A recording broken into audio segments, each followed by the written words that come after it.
Tak kaget saat diterima asistennya, Felix menjawab, "Halo, saya mau pesan." Dengan senang hati, Tuan. Bolehkah saya tahu ramuan apa yang ingin Anda buat? Tanyanya, ramuan elemental. Baiklah, aku berasumsi kamu sudah mengumpulkan semua bahan yang diperlukan, benar? Tanyanya, memang, bagus sekali. Saya yakin Anda sudah melihat posisi Anda dalam antrian akan menjadi 360. Ini berarti akan butuh waktu lama sampai Nyonya Hala menanggapi pesanan Anda. Dia bertanya, apakah Anda setuju dengan pengaturan itu? Bolehkah aku bertanya kapan tepatnya giliranku? Alih-alih menjawab, Felix malah bertanya padanya. Berdasarkan kecepatan ramuan Nyonya Hala, akan memakan waktu sekitar 2 bulan atau lebih sebelum dia fokus pada ramuanmu. Jawabnya, 2 bulan. Tepat sebelum pertarungan perwakilan dunia. Dia merenung sejenak sebelum berkata, baiklah, itu cocok untukku. Bolehkah aku tahu berapa biayanya? Itu tergantung pada tingkat bunga unsur Anda. Jika Anda berencana menggunakan tingkat umum, biayanya adalah 200 juta. Di sisi lain, biaya untuk yang tidak umum adalah 350 juta. Astaga, Felix menarik napas dalam-dalam, berusaha sekuat tenaga untuk tidak mengumpat. Ia tahu harganya akan selangit, tetapi tetap saja, ia tidak menyangka harganya akan mencapai 350 juta. Dia segera mengklarifikasi setelah mendengar kebisuannya, meramu dengan bunga elemen yang tidak biasa akan 5 kali lebih sulit daripada menggunakan bunga elemen biasa, jadi diperlukan biaya tambahan. Dia menambahkan, ditambah lagi, tingkat keberhasilan Nyonya Hala cukup tinggi jika dibandingkan dengan para penyihir saudaranya. Oleh karena itu, harganya sepenuhnya sepadan. Meskipun Felix mengerti maksudnya, dia masih merasa sakit hati dengan jumlahnya. Apakah saya bisa mendapatkan diskon karena ini pembelian pertama saya? Tanyanya dengan nada penuh harap. Maaf, terserahlah, tolong kirim kontraknya lewat email. Ucapnya putus asa sambil mengusap kelopak matanya. Saya senang Anda memilih jasa Nyonya Hala. Kami harap kami tidak mengecewakan harapan Anda. Ucapnya dengan nada penuh semangat. Dia mungkin merasa sedih, tetapi asistennya pasti senang karena bisa mendapatkan pesanan lainnya. Selamat tinggal, kata Felix sambil menutup telepon. Saat dia menerima kontrak, dia tidak perlu lagi melanjutkan pembicaraan dengannya. Dia segera membuka kotak masuk emailnya dan menemukan bahwa email tersebut terkubur di antara 3 email baru. Sepertinya agensi, klan, dan semacamnya masih belum menerima memo bahwa dia tidak berminat menghubungi satu pun dari mereka. Setelah membuka email itu, dia membacanya perlahan-lahan dengan matanya sambil menandai hal-hal yang dia perlukan nanti, seperti alamat penyihir itu. Lagi pula, dia perlu mengirim bahan-bahan itu kepadanya, dan dia tahu bahwa itu akan menghabiskan banyak uang karena kekaisaran penyihir Forsythia berada di galaksi yang sama sekali berbeda. Satu-satunya kabar baik tentang ini adalah bahwa galaksi mereka hanya berjarak 3,5 juta tahun cahaya dari galaksi Bima Sakti, yang akan memfasilitasi pengiriman di antara mereka dan juga biaya pengiriman. Setelah beberapa saat, ia menuliskan alamatnya sendiri pada kontrak dan menandatanganinya. Ia kemudian mengirimkannya kembali ke asistennya. Bagaimana dengan pembayarannya? Pembayaran dilakukan secara otomatis setelah dia menandatangani, sehingga mengurangi pendapatan streaming yang baru saja dia dapatkan. Kita lihat saja kapan si gendut itu akan datang. Setelah berurusan dengan masalah ramuan itu, Felix bergumam sambil memeriksa waktu. Tak lama kemudian, ia melihat hanya ada 1 jam tersisa sebelum Bodhidhi mengantarkan kirimannya ke pulau itu. Lagi pula, sudah 3 hari berlalu sejak dia memberikan Bodhidhi kode seri untuk 5 botol garis keturunan dan kaki ikan melon. Dia tidak memberi tahu Ratu sebelum tidur untuk membantunya bangun tanpa alasan. Dia khawatir dia akan kesiangan dan Bodhidhi akan menemukannya masih di VR Pod. Berdasarkan kepribadian bajingan itu, dia akan meludahi VR Pod dan melempar botol-botol itu ke lantai lalu pergi dengan tergesa-gesa. Felix tidak ingin hal itu terjadi karena dia masih perlu berbicara dengannya dan juga memberinya botol-botol yang tidak berguna untuk dijual kepada Lubi. Dia mengandalkan Lubi untuk membayar utang Tuan Goati. Ini agak lucu karena Felix benar-benar hanya perlu menambahkan 5% dari harga asli setiap botol lalu memberikan jumlah totalnya kepada Ten Goati. 1 jam kemudian, di dunia nyata, suara mendesing. Sebuah lubang cacing berukuran sedang terbuka di tengah ruang tamu suite Felix. Felix menyeringai setelah melihat si cacing gemuk bersisik biru menggeliat di dalam ruangan dengan sedikit kesulitan. Meskipun, pada akhirnya, ia berhasil menerobos masuk. Gedebuk, Kak Fatih, aku lihat kamu mulai mengendurkan dietmu, kata Felix sambil bersandar di dinding. Aku lihat kamu masih saja bertingkah menyebalkan. Fatih Wom membentuk huruf X dengan reseptornya, memberikan Felix jari tengah khusus milik ras cacing. Felix terkekeh dan bertanya kepadanya, apakah kamu mendapatkan semuanya? Tanpa menjawab, Fatih Wom membuka mulut mungilnya lebar-lebar dan meludahkan 5 botol tertutup rapat dan sebuah kotak biru kecil. Dan dengan ini, kau hanya punya 2 pengiriman gratis lagi. Reseptor Bodidi terus bergerak, mengekspresikan kegembiraannya karena hampir memenuhi bagiannya dari kontrak dan menyingkirkan Felix. Alih-alih bersedih mendengar kabar hampir menyelesaikan 17 kiriman gratisnya, Felix hanya menyeringai dengan kilatan tersembunyi sambil melihat cacing yang bahagia menari di alam semestanya sendiri. Namun, tak lama kemudian dia mengubah ekspresinya menjadi ekspresi putus asa saat dia memancarkan botol-botol dan kotak-kotak di kartu spasialnya. Ahem, apa kau butuh sesuatu untuk kuantar saat aku di sini? Bodidi bertanya dengan malu sambil menggosok-gosokkan reseptornya seperti pedagang rakus yang menggosok-gosokkan tangannya. Felix tahu bajingan itu bertanya apakah dia akan memberinya kiriman rahasia untuk mendapatkan suap. Ya, tunggu aku di sini. Senang dengan konfirmasinya, Bodidi segera berbaring di sofa, membuat dirinya nyaman. Dia tahu bahwa Felix akan membutuhkan waktu sebelum memberikan barang-barang itu kepadanya untuk dikirimkan seperti sebelumnya. Tidak ingin membuang waktu, Felix pergi ke kamar tidurnya dan menutup pintu rapat-rapat. Saatnya Asna bekerja, kata Felix sambil menanggalkan pakaiannya, bersiap untuk memisahkan saripati binatang J. R. mengander dalam botol baru sambil memberikan botol asli kepada Fatih Wom. Kita selesaikan saja. Malas dan bosan, Asan menguap sambil memperhatikan dia melemparkan botol-botol, ramuan-ramuan, jarum suntik ke tempat tidur. 25 menit kemudian, Felix keluar dari kamar tidur dengan senyum lebar, bahkan Bodidi yang buta pun dapat melihatnya. Meskipun dia tidak menanyakannya. Cepat berikan barang-barang itu padaku, katanya sambil bergegas menghampiri Felix. Aku sudah mengirim pembayarannya, kata Felix sambil menyodorkan 5 botol ke hadapan Bodidi. Jika Bodidi adalah manusia atau peduli untuk mengetahui secara rinci sistem garis keturunan manusia, dia akan menyadari bahwa Felix melakukan sesuatu yang aneh pada botol-botol itu sebelum mengembalikannya kepadanya. Untungnya, Fatih Wom sudah punya banyak urusan yang harus diselesaikan dan tak peduli dengan urusan Felix. Suara mendesing. Dia cepat-cepat menghisapnya di perutnya dan menciptakan lubang cacing lain, berencana untuk memantul menjauh. Namun, Felix belum selesai dengannya saat dia berkata, "Tunggu, aku butuh kau untuk mengambil bahan-bahan itu dan membawanya ke Kekaisaran Penyihir Forsythia."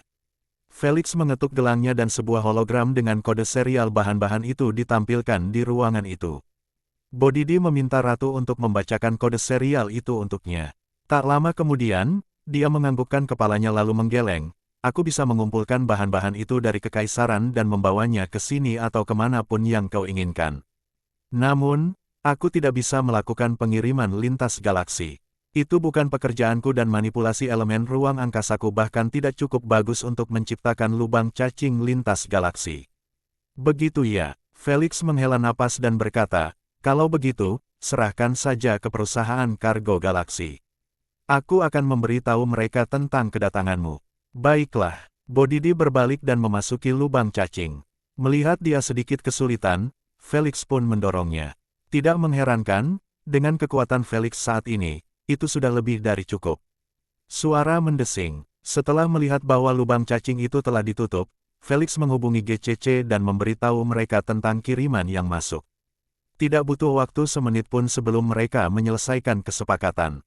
Felix tidak khawatir bahwa rombongan manusia dengan pesawat kargo luar angkasa mereka akan membutuhkan waktu jutaan tahun untuk mencapai Kekaisaran Penyihir dengan bepergian pada kecepatan cahaya.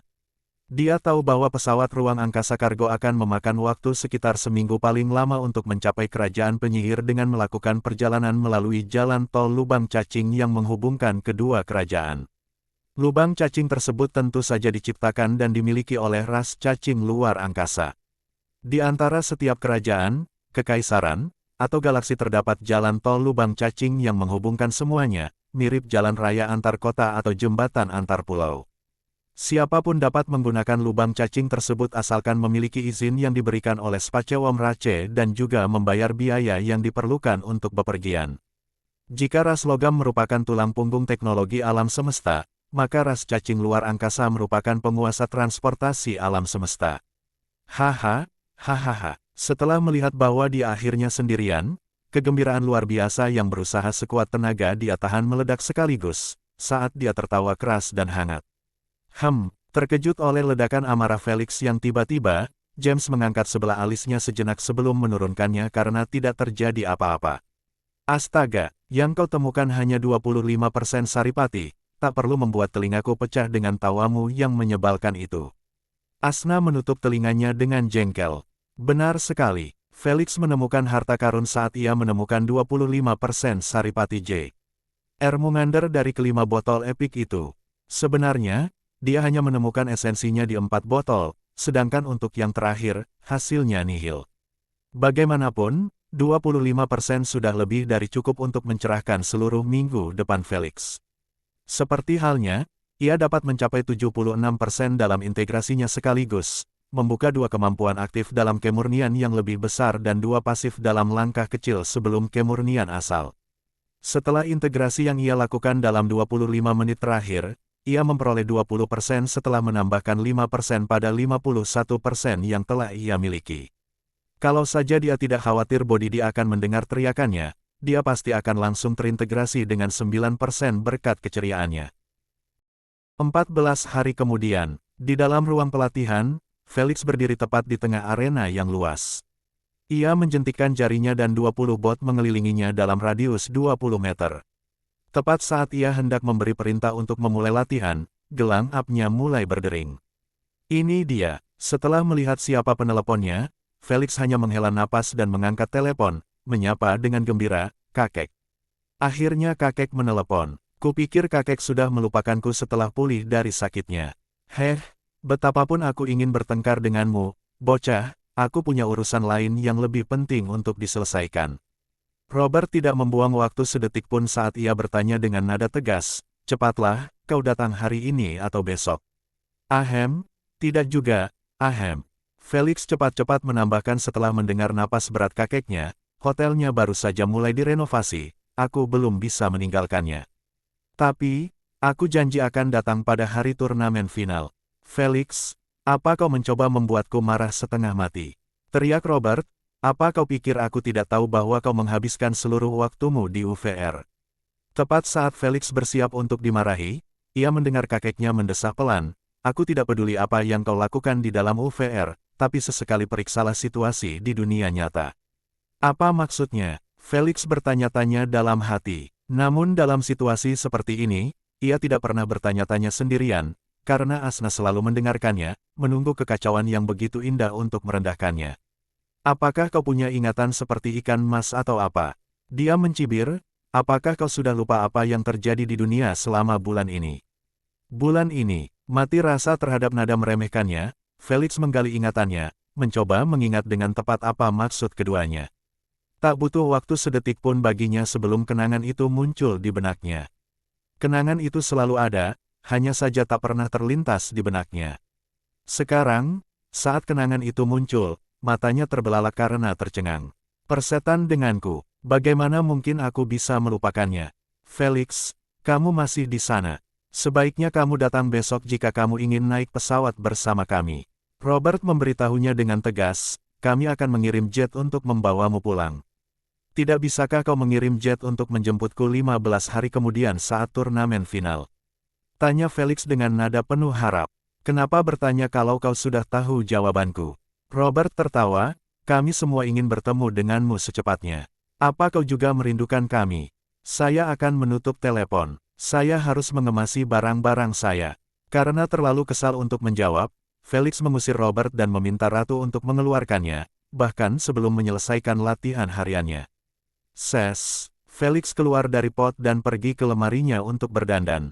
Ia menarik kopernya dari bawah tempat tidur, dan mulai mengemas beberapa pakaian di dalamnya. Ia menutup kopernya dan menaruhnya di samping. Pakaian yang dibutuhkannya selalu ada di kartu spasialnya. Dia menelepon Leila dan memberitahunya bahwa dia akan berangkat besok untuk mengikuti kompetisi. Leila bertanya apakah dia ingin pengawal tambahan di VR Pod-nya setelah dia pergi, dan Leila menjawab bahwa itu tidak perlu. Dia tidak bodoh meninggalkan VR Pod di sini sendirian sementara dia bisa membawanya bersamanya di dalam kartu spasialnya. Pod itu cukup besar untuk menampungnya.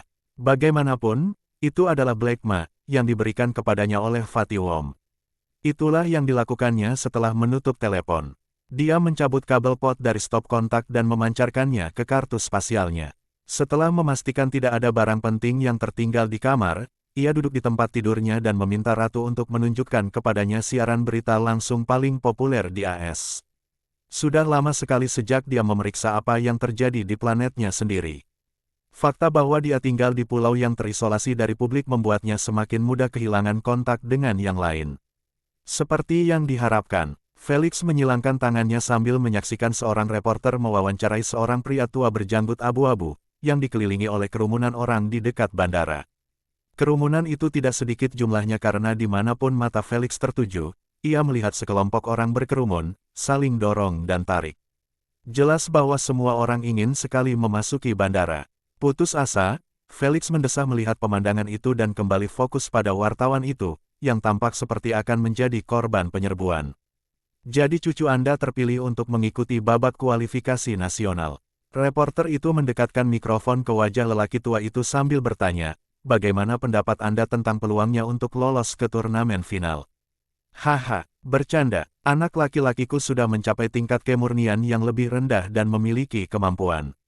Kemampuan aktif. Orang tua itu mengambil mikrofon dari tangan reporter dan berkata dengan penuh semangat, kau seharusnya melihatnya.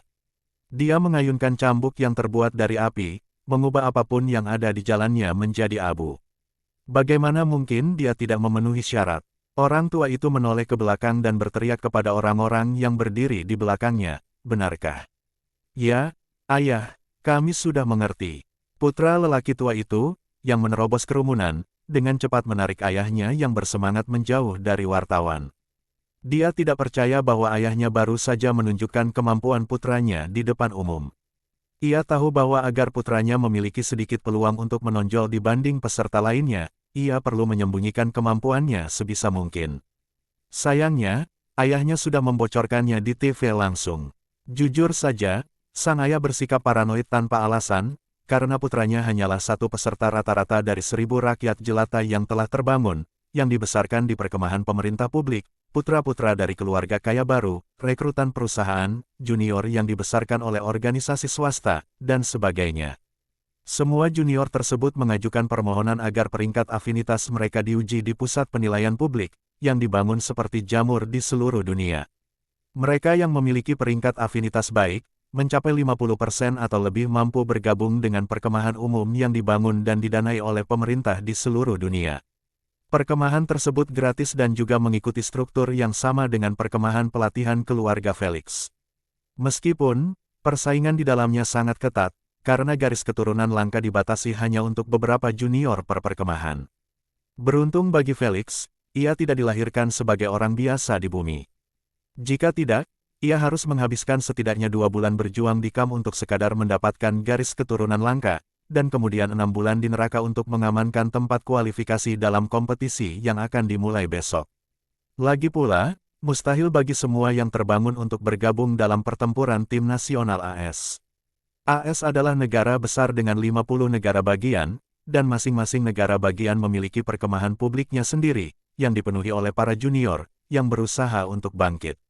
Oleh karena itu, pertarungan tim nasional dibagi menjadi 3 tahap agar tidak berantakan karena banyaknya peserta. Tahap pertama berlangsung di perkemahan umum, di mana turnamen berkecamuk di sana untuk menentukan siapa yang akan bergabung dalam kualifikasi. Tahap kedua tentu saja adalah kompetisi kualifikasi yang akan dimulai besok di Florida. Setiap kamp mengirimkan 10 pemenang, sehingga menjadi tim ayam jago penuh. Karena ada 50 negara bagian, jumlah total junior mencapai 500.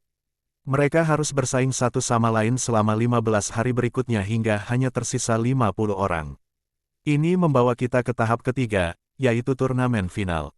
Tim keluarga Maxwell akan segera mengikuti turnamen ini, sama seperti keluarga-keluarga kerajaan bisnis atau keluarga politik lainnya.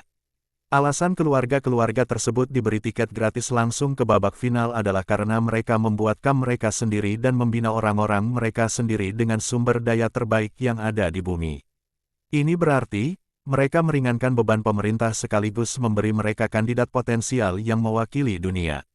Wajar saja mereka mendapatkan tiket gratis ke turnamen final sebagai kompensasi. Tapi sejujurnya, mereka akan mendapatkannya dengan cara apapun. Lagi pula, tidak mungkin keluarga bangsawan itu mau mengirim ahli waris mereka untuk bertikai dan membuat masalah dengan rakyat jelata. Kompetisi kualifikasi adalah alasan mengapa bandara di belakang reporter penuh sesak dengan orang-orang yang membawa koper dan mengenakan pakaian penyemangat.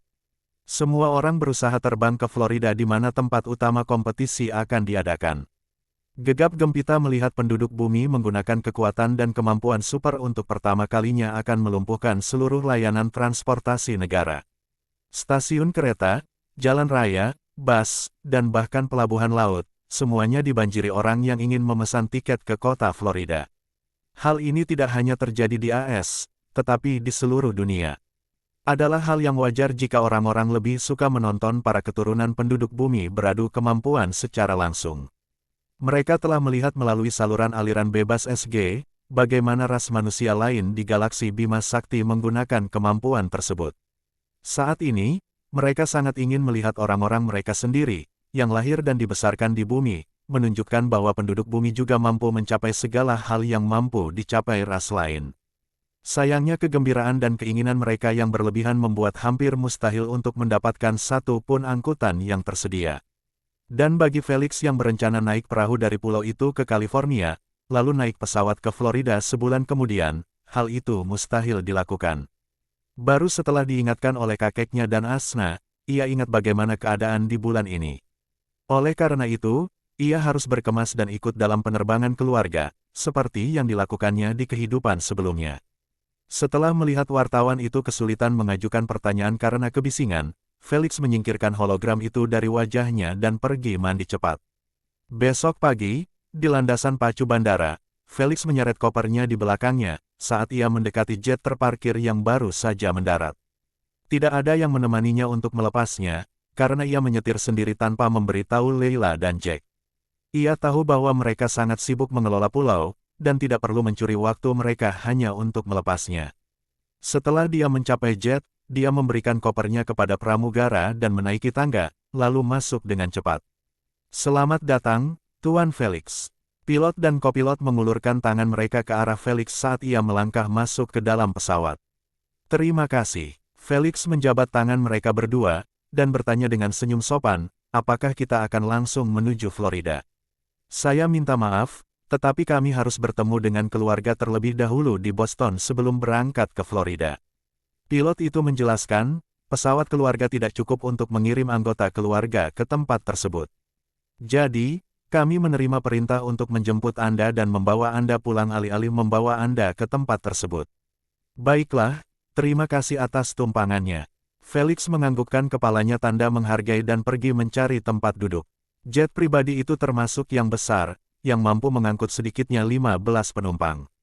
Namun, Felix memiliki semuanya untuk dirinya sendiri. Dia segera duduk dan mengenakan sabuk pengaman. Ia memejamkan mata dan meminta Ratu untuk memasukkannya ke dalam pesawat. Penerbangan itu memakan waktu 7 hingga 8 jam, Felix ingin melanjutkan latihannya dalam periode ini. Itu lebih baik daripada duduk diam tanpa melakukan apapun. Tuan Felix, pesawatnya akan segera mendarat. Suara monoton sang ratu bergema di benak Felix, saat ia nyaris menghindari cakar logam yang membidik lehernya. Berhenti sebentar, tak peduli dengan api beku dan bebatuan es di dekat wajahnya, Felix meminta ratu untuk mengeluarkannya. 10 menit kemudian, Felix melepas sabuk pengaman dan berdiri. Ia keluar dari jet pribadi sambil meregangkan lengannya di belakang punggungnya.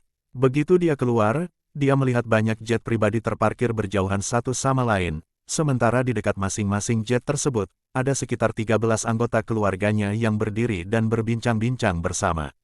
Mereka semua berpakaian rapi. Felix tidak terkejut melihat pemandangan itu, karena ia tahu semua kerabatnya akan pergi ke tempat pertandingan untuk menonton dan menyemangati mereka. Para tetua, senior, dan junior, tak satu pun dari mereka yang tertinggal. Bahkan para tetua, yang selalu memiliki jadwal padat, menyerahkan segala sesuatunya kepada bawahan mereka dan ikut bersama mereka. Setelah memandang sejenak, Felix akhirnya melihat kakeknya, mengenakan setelan bisnis hitam dengan dasi merah, sedang berbicara dengan Albert tua dan Charlotte tua. Felix hampir tidak dapat mengenalinya, karena kakeknya benar-benar menumbuhkan rambut. Namun, Felix tidak begitu terkejut. Ia tahu bahwa itu hanyalah efek jangka panjang dari ramuan umur panjang. Ramuan itu tidak hanya menambah umur panjang dan menghilangkan penyakit. Bahkan, ramuan itu membuat konsumen tampak jauh lebih muda dari usianya yang sebenarnya. Karena Robert sudah berusia 70-an, ramuan itu perlahan akan membantunya mengembalikan penampilan tuanya menjadi seperti pria parubaya. Puas dengan penampilan kakeknya, Felix tersenyum hangat sambil menuruni tangga jet pribadi, menuju ke arahnya.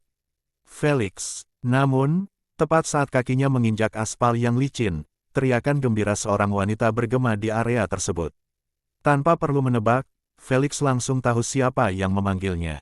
Jengkel dan sedikit geli, dia melihat Olivia berlari ke arahnya dengan ekspresi gembira. Bunga lili kuning di kepalanya terus berkibar ke kiri dan ke kanan, seirama dengan kecepatan kaki kecilnya.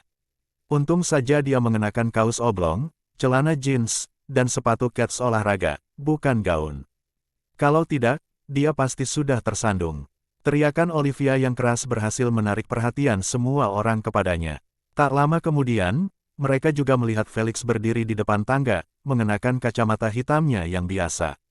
Si brengsek itu akhirnya datang, gerutu Robert sambil melihat Felix yang sedang dipeluk Olivia. Ia segera menghampiri mereka dengan para tetua mengikutinya dari belakang.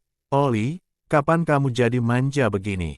Felix yang berkata begitu, tapi dia balas memeluk Oli sambil tersenyum tipis. "Aku kangen kamu." Dia melepaskan pelukannya dan cemberut, "Kamu nggak pernah telepon atau repot-repot menjawab teleponku. Bagaimana mungkin aku berani menerima panggilanmu setelah kejadian itu?" Kelopak matanya berkedut saat dia berkata, "Kau menahanku selama 2 jam berturut-turut hanya dengan satu panggilan." Oh, kakek Robert ada di sini. Merasa malu setelah mengingat hari itu, Olivia segera mengganti topik pembicaraan dengan menyebut Robert dan para tetua lainnya, yang berjalan ke arah mereka. Felix tertawa geli sambil menyentuh bunga lili di kepalanya. Bunga itu tumbuh dengan stabil, jauh lebih besar dari terakhir kali ia melihatnya. Garis keturunannya mungkin peringkat langka, tetapi memiliki kelebihan tersendiri, dan bunga lili ini penting bagi kemampuan Olivia.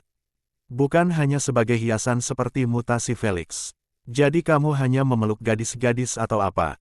Saat Robert sampai di samping Felix, sikap sarkastisnya muncul. "Kulihat rambutmu akhirnya tumbuh." Felix juga tidak menyerah, sambil terus mengamati kakeknya, "Bukankah pakaianmu terlalu bagus? Kau bahkan merapikan jenggotmu. Apa kau akan mendukung kami atau berkencan?" Robert saat ini sedang banyak dicari. Albert menyela di tengah pembicaraan mereka dengan berkata dengan nada iri, "Wanita-wanita di bar selalu memberinya minuman gratis." Entah bagaimana, Felix benar-benar percaya padanya, karena wajah kakeknya mulai kembali muda. Kulitnya tidak keriput atau abu-abu seperti sebelumnya. Ditambah lagi, matanya yang keruh tampak berkilau, yang hanya terlihat pada pria muda. "Hehe, bukannya ini gara-gara cucuku." Robert tersenyum puas kepada Albert, sambil memeluk Felix juga. "Baiklah, cukup membanggakan diri." Abraham melihat gelangapnya dan berkata, "Mari kita lanjutkan pembicaraan kita di jet. Kita harus berangkat sekarang." Segera setelah berkata demikian, Abraham mengirim pesan kepada semua senior, menyuruh mereka untuk naik jet pribadi. Para junior segera mengikuti mereka masuk. Dengan lesu, Felix menaiki tangga dan kembali memasuki jet. Ia bahkan tidak berjalan 2 langkah di tanah sebelum kembali ke dalam. Namun, kali ini dia tidak sendirian karena kelima tetua lainnya turut bergabung dengannya di pesawat, begitu pula Olivia, Sarah, Noah, Kenny, dan seluruh anggota tim. Para tetua mengatur agar mereka semua berkumpul dalam satu jet, agar dapat bertemu dengan Felix. Mereka memiliki banyak pertanyaan untuk ditanyakan dan banyak hal untuk diberitahukan kepadanya. "Oli, sini duduk di sebelahku." Felix menepuk jok kulit di sebelahnya, seraya menawarkan diri. Jelas saja Olivia tidak menolaknya. "Cek, dasar bajingan kecil, lebih suka Olivia daripada aku." Robert mendecak lidahnya sebagai tanda kritik setelah melihat kursi yang rencananya akan ia duduki ditawarkan kepada Olivia. Dia ingin menyusul cucunya di pesawat, tetapi sekarang dia hanya bisa duduk di sebelah Albert si murahan dengan ekspresi kesal. Setelah beberapa saat, jet itu terbang, melaju kencang menuju Florida. Saat tanda sabuk pengaman mati, para tetua berdiri dari tempat duduk mereka dan mengelilingi Felix seperti penagih utang yang meminta pembayaran. Mereka semua menyilangkan tangan di atas dada sambil terus memperhatikannya menggoda bunga lili milik Olivia. Setelah merasakan 10 mata menatapnya tajam, Felix mengangkat kepalanya dan melihat kelima tetua menatapnya dengan seringai lebar. Kecuali Charlotte, karena wajahnya yang dingin tetap sama seperti biasanya. "Ada apa?" tanya Felix bingung. "Hehe, tidak banyak." Abraham menyeringai sambil berkata, "Kami hanya ingin tahu apa yang telah kamu lakukan selama beberapa bulan terakhir." Segera setelah mendengar pertanyaan seperti itu, Felix secara otomatis memasuki mode omong kosongnya dan mulai memberitahu mereka bahwa dia menghabiskan 2 bulan itu dengan menonton pertandingan dan menganalisisnya atau menjual dan membeli di pasar umum. "Oh, jadi kamu punya kios?" tanya Charlotte. "Ya, tidak perlu izin atau lisensi." Ia mendesah lesu, "Meskipun, saya harus selalu siap untuk kabur, agar tidak tertangkap oleh petugas patroli." "Begitu ya? Hati-hati saja. Kalau kamu butuh bantuan soal koin, bilang saja padaku," kata Robert sambil tersenyum. "Baiklah." Kelopak mata Felix berkedut saat mengatakannya. Kalau saja mereka tahu bahwa koin yang ditawarkannya adalah miliknya. Sekarang ke hal yang lebih penting. Abraham menatapnya dengan ekspresi tegas dan bertanya, "Apa integrasimu saat ini?" Dalam sekejap, Felix menjawab bahwa ia sudah berada pada tingkat kemurnian yang lebih tinggi. Para tetua menghela napas lega setelah mendengarnya. Mereka benar-benar mengira bahwa ia masih akan berada pada tingkat 45% atau bahkan lebih rendah, berdasarkan fakta bahwa ia tidak mencapai tingkat kemurnian yang lebih rendah dalam 4 bulan. "Bagus, sangat bagus." Abraham tersenyum gembira sambil melihat Felix, Olivia, dan Noah, 3 junior, yang mencapai kemurnian lebih tinggi. Padahal, Noah sebenarnya akan mencapai kemurnian asal. Para tetua merasa sangat senang dengan ketiga orang itu, karena intel Charlotte memberinya informasi bahwa mayoritas keluarga hanya memiliki satu garis keturunan yang lebih murni di jajaran mereka, sedangkan untuk saingan mereka yang sebenarnya, mereka paling banyak memiliki 2. Dengan bergabungnya Felix, mereka memiliki peluang yang jauh lebih tinggi untuk membuat tim mereka mewakili AS melawan dunia. "Jadi, kemampuan apa saja yang berhasil kamu buka?" Albert menyilangkan lengannya di atas kursi Felix sambil bertanya, "Baik pasif maupun aktif barumu." Dering, dering. Sebelum ia melanjutkan kalimatnya, gelang hapnya mengganggunya dengan berdering terus-menerus.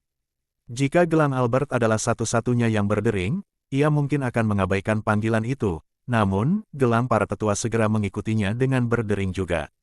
Setelah melihat siapa yang menelepon mereka bertukar pandang dengan waspada dan kembali ke tempat duduk mereka di bagian depan jet. Penasaran, Felix dan Olivia pun melepas sabuk pengaman dan mengintip ke arah para tetua, yang tengah mendengarkan panggilan Abraham yang lewat pengeras suara. Beberapa detik kemudian, suara Abraham yang marah bergema di jet, "Ini omong kosong dan kau tahu itu." Para tetua lainnya juga tidak senang dengan apa yang mereka dengar, bahkan ketenangan Charlotte pun hancur mendengar berita buruk yang baru saja mereka terima. Menarik, karena panggilan tersebut menggunakan pengeras suara, Felix dan Olivia dapat memahami pembicaraan mereka dengan lebih jelas dibandingkan yang lain, karena merekalah yang paling dekat dengan para tetua. Apa yang Felix dengar membuatnya menyadari bahwa tindakannya akhirnya mulai memengaruhi garis waktu yang diketahui di tempat lain. Ternyata, panggilan itu berasal dari cabang Earthlings Supremacy Games Organization AS, atau disingkat cabang ESGOAS. Organisasi ini dibentuk untuk menangani segala hal yang berkaitan dengan SG atau UVR. Misalnya, perkemahan umum pemerintah saat ini, pusat penilaian, pertempuran tim nasional, dan juga pertempuran perwakilan dunia, semuanya berada di bawah yurisdiksi mereka. Itu adalah organisasi netral internasional yang menjadi bagian dari Dewan Dunia. Setiap negara diharuskan memiliki cabang organisasi ini di wilayahnya untuk memfasilitasi penanganan masalah tersebut. Saat ini, mereka baru saja menelepon para tetua, memberitahu mereka bahwa pertarungan tim nasional telah mengubah aturannya. Jelas, Para tetua tidak senang sedikit pun dengan perubahan tersebut karena hal itu paling memengaruhi tim mereka. Berdasarkan apa yang Felix dengar, perubahan aturan memengaruhi jumlah bloodliner yang dapat dibawa setiap keluarga. Sebelum perubahan, setiap keluarga diizinkan membawa paling banyak 10 junior yang terbangun. Namun sekarang, jumlahnya dibatasi hanya 6. Bagi keluarga Maxwell yang memiliki 9 bloodliner di jajaran mereka, itu merupakan pukulan telak bagi mereka. Fakta bahwa mereka harus menyingkirkan 3 junior dari tim mereka sementara lawan mereka hanya perlu menyingkirkan 1 atau tidak sama sekali, membuat para tetua merasa tertipu dan terutama marah. Felix tahu bahwa perubahan aturan yang begitu tiba-tiba tidak pernah terjadi di kehidupan sebelumnya. Semua keluarga memiliki maksimal 4 hingga 7 bloodliner, dan untuk keluarga Maxwell, hanya ada 5 junior yang terbangun, termasuk Felix. Namun setelah ia mengubah metode latihan kebangkitan, jumlahnya mencapai 9. Hal ini mengubah alur waktu ke arah yang berbeda. Baru sekarang, Felix akhirnya melihat hasil campur tangannya dalam jalinan waktu. Meskipun dia tidak tahu apakah lini masa itu mencoba memperbaiki dirinya sendiri dengan menyingkirkan 3 junior tambahan atau ini sekadar hasil dari skema seseorang. Dia memahami bahwa cabang ESGOAS tidak akan membuat perubahan drastis seperti itu sebelum babak kualifikasi dimulai. Seseorang atau sekelompok orang pasti telah memaksakan diri dengan satu atau lain cara. Felix bukan satu-satunya yang punya pikiran seperti itu. Charlotte pun langsung menghubungi tim intelnya, memberi mereka misi untuk menyelidiki serangan tersembunyi terhadap keluarga mereka, sementara para tetua lainnya masih mengamuk dan menunjukkan ketidaksenangan mereka di telinga si penelepon. Para junior di pesawat sudah tahu apa yang terjadi dari apa yang dikatakan para senior, dan mereka tidak menyukainya sedikitpun. Terutama kelompok yang paling lemah di tim. Apakah kita akan dikeluarkan dari tim? Sarah tiba-tiba bertanya kepada Johnson, pengguna elemen kabut yang mengambil tempat duduknya setelah Olivia meninggalkannya. Aku ragu mereka akan menendangmu. Johnson melirik sekilas ketiga junior di belakangnya, yang sedang berbicara dengan ekspresi khawatir dan menjelaskan, yang dalam bahaya adalah mereka, bukan kita. Sarah langsung mengerti apa maksudnya, karena hanya mereka bertiga yang belum mencapai 45% dalam integrasi mereka. Bagaimana dengan mereka berdua? Mereka akan mencapai kemurnian yang lebih tinggi dalam 2 atau 3 integrasi. Jika kami menemukan cabang kalian punya hubungan dengan keluarga lain, kami akan melaporkannya ke kantor pusat organisasi kalian. Abraham berteriak, kalian sebaiknya bersiap. Keok. Dia menutup telepon saat dia menyampaikan ancamannya, meskipun itu lebih seperti sedang marah daripada memenuhi apa yang baru saja dia katakan. Abraham tahu bahwa saat ini, cabang ESGOAS adalah salah satu organisasi paling berwenang di negara bagian itu, dan tidak mungkin kekuasaan keluarganya dapat berurusan dengan mereka. Ditambah lagi, mereka sudah punya cukup banyak musuh dan saingan yang menunggu kesempatan untuk menerkam aset mereka. Tidak perlu menambahkan raksasa itu ke dalam jajaran musuh mereka. Akan tetapi, mencari tahu siapa yang memiliki cukup kewenangan untuk memaksa entitas tersebut mengubah aturan kompetisi adalah suatu keharusan. 10 menit kemudian, gelang Charlotte berdering, mengganggu pembicaraan para tetua. Charlotte segera mengangkat telepon setelah melihat bahwa itu dari salah satu bawahannya.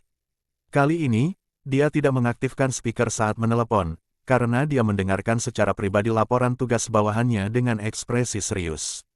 Para tetua terus menunggu dalam diam hingga Charlotte mengakhiri percakapannya sebelum bertanya tentang hasilnya. Untungnya, Charlotte menutup telepon setelah sekitar 1 menit. Sebelum mereka sempat bertanya, dia menatap mereka dengan ekspresi serius dan hanya mengucapkan satu nama. Hiltons, itu benar-benar mereka, kata Albert sambil mendesah. Tanpa diduga, para tetua tidak menunjukkan ekspresi terkejut atau terkejut atas nama leluhur tersebut. Jujur saja, mereka lebih terkejut dan tertarik untuk mengetahui cara yang digunakan keluarga Hilton untuk melakukan hal itu. Mereka tahu terlalu banyak tentang keluarga Hilton untuk menyadari bahwa mustahil bagi mereka untuk memaksa organisasi mengubah peraturan semata. Seperti kata pepatah, orang yang paling mengenal Anda bukanlah teman Anda, melainkan saingan Anda. Dan keluarga Hilton adalah salah satu saingan tertua bagi keluarga Maxwell. Persaingan mereka benar-benar dapat dimengerti, karena bisnis utama mereka terkait dengan perhotelan dan real estate. Keduanya memiliki ratusan hotel yang tersebar di 120 negara atau lebih. Karena hotel mereka berkisar dari bintang 4 hingga bintang 6, itu berarti mereka selalu dibandingkan oleh tamu mereka. Hal ini menyebabkan keluarga-keluarga itu selalu berusaha untuk mengalahkan atau menghalangi satu sama lain. Mereka setara dalam hal wewenang, usaha bisnis, reputasi, dan banyak lagi. Ini berarti, tidak mungkin keluarga Hilton memiliki wewenang yang cukup untuk memaksa organisasi yang netral karena keluarga Maxwell tidak dapat melakukannya. Charlotte tidak membuat para tetua menebak-nebak metode yang digunakan, dia terus memberitahu mereka tentang laporan intelijennya. Setelah mendengarkannya, para tetua menyadari bahwa tim besar mereka tidak hanya menyentuh hati keluarga Hilton tetapi juga hati semua keluarga yang ikut dalam kompetisi. Mereka semua menulis surat keluhan kepada organisasi tersebut, menuntut bahwa 10 orang keturunan per keluarga terlalu banyak dan itu akan menimbulkan ketidaksenangan di kalangan rakyat jelata, yang harus bersaing selama 15 hari hanya untuk mengamankan 50 tempat. Para bajingan itu sama sekali tidak menyebut keluarga Maxwell, karena surat itu hanya menggunakan kemarahan publik dan persaingan tidak sehat sebagai amunisi mereka untuk mengubah aturan. Organisasi tersebut menerima 9 surat dari 9 keluarga, dan hanya menyisakan keluarga Maxwell. Setelah membacanya, organisasi tersebut memenuhi keinginan mayoritas. Bukan karena mereka dipaksa atau terharu dengan niat baik mereka, tetapi karena memang itulah yang mereka inginkan sejak awal. Untuk mengurangi jumlah yang diberikan kepada keluarga agar rakyat jelata mendapat lebih banyak tempat di kompetisi final. Lagi pula, mayoritas rakyat jelata sebenarnya memiliki peringkat afinitas yang lebih baik daripada junior beberapa keluarga, karena untuk memasuki perkemahan publik, memiliki peringkat afinitas 50% plus adalah suatu keharusan. Keluarga-keluarga itu hanya memenuhi keinginan organisasi tanpa menyinggung perasaan massa. Sayangnya, bagi keluarga Maxwell, merekalah satu-satunya yang sangat terpengaruh oleh perubahan aturan ini. Semua ini diusulkan dan dipimpin oleh keluarga Hilton. Mereka merahasiakan rencana mereka sampai para tetua meninggalkan jabatan mereka pada saat yang sama, mengejutkan mereka seperti ini. Charlotte memberitahu mereka bahwa surat-surat itu dikirim ke organisasi itu begitu mereka sampai di bandara. Itu membuat mereka menerima berita dari organisasi itu, bukan dari bawahan mereka. Meskipun mereka tahu bahwa meskipun mereka mengetahui rencana itu jauh sebelumnya, mereka tetap tidak akan bisa menghentikannya. 1 suara melawan 9 suara. Ditambah lagi organisasi menginginkan hal ini terjadi, maka tidak ada harapan untuk menghindari mengeluarkan 3 pemain junior dari tim. Bagaimana mungkin kita bisa mengeluarkan anak-anak itu dari tim setelah kita membuat mereka berdarah-darah karena kompetisi ini? Robert mencondongkan tubuhnya lebih dekat saat berbicara, berusaha agar suaranya tidak terdengar oleh para junior. Para tetua segera melakukan hal yang sama dan mulai berbisik-bisik satu sama lain, mencoba membahas langkah mereka selanjutnya.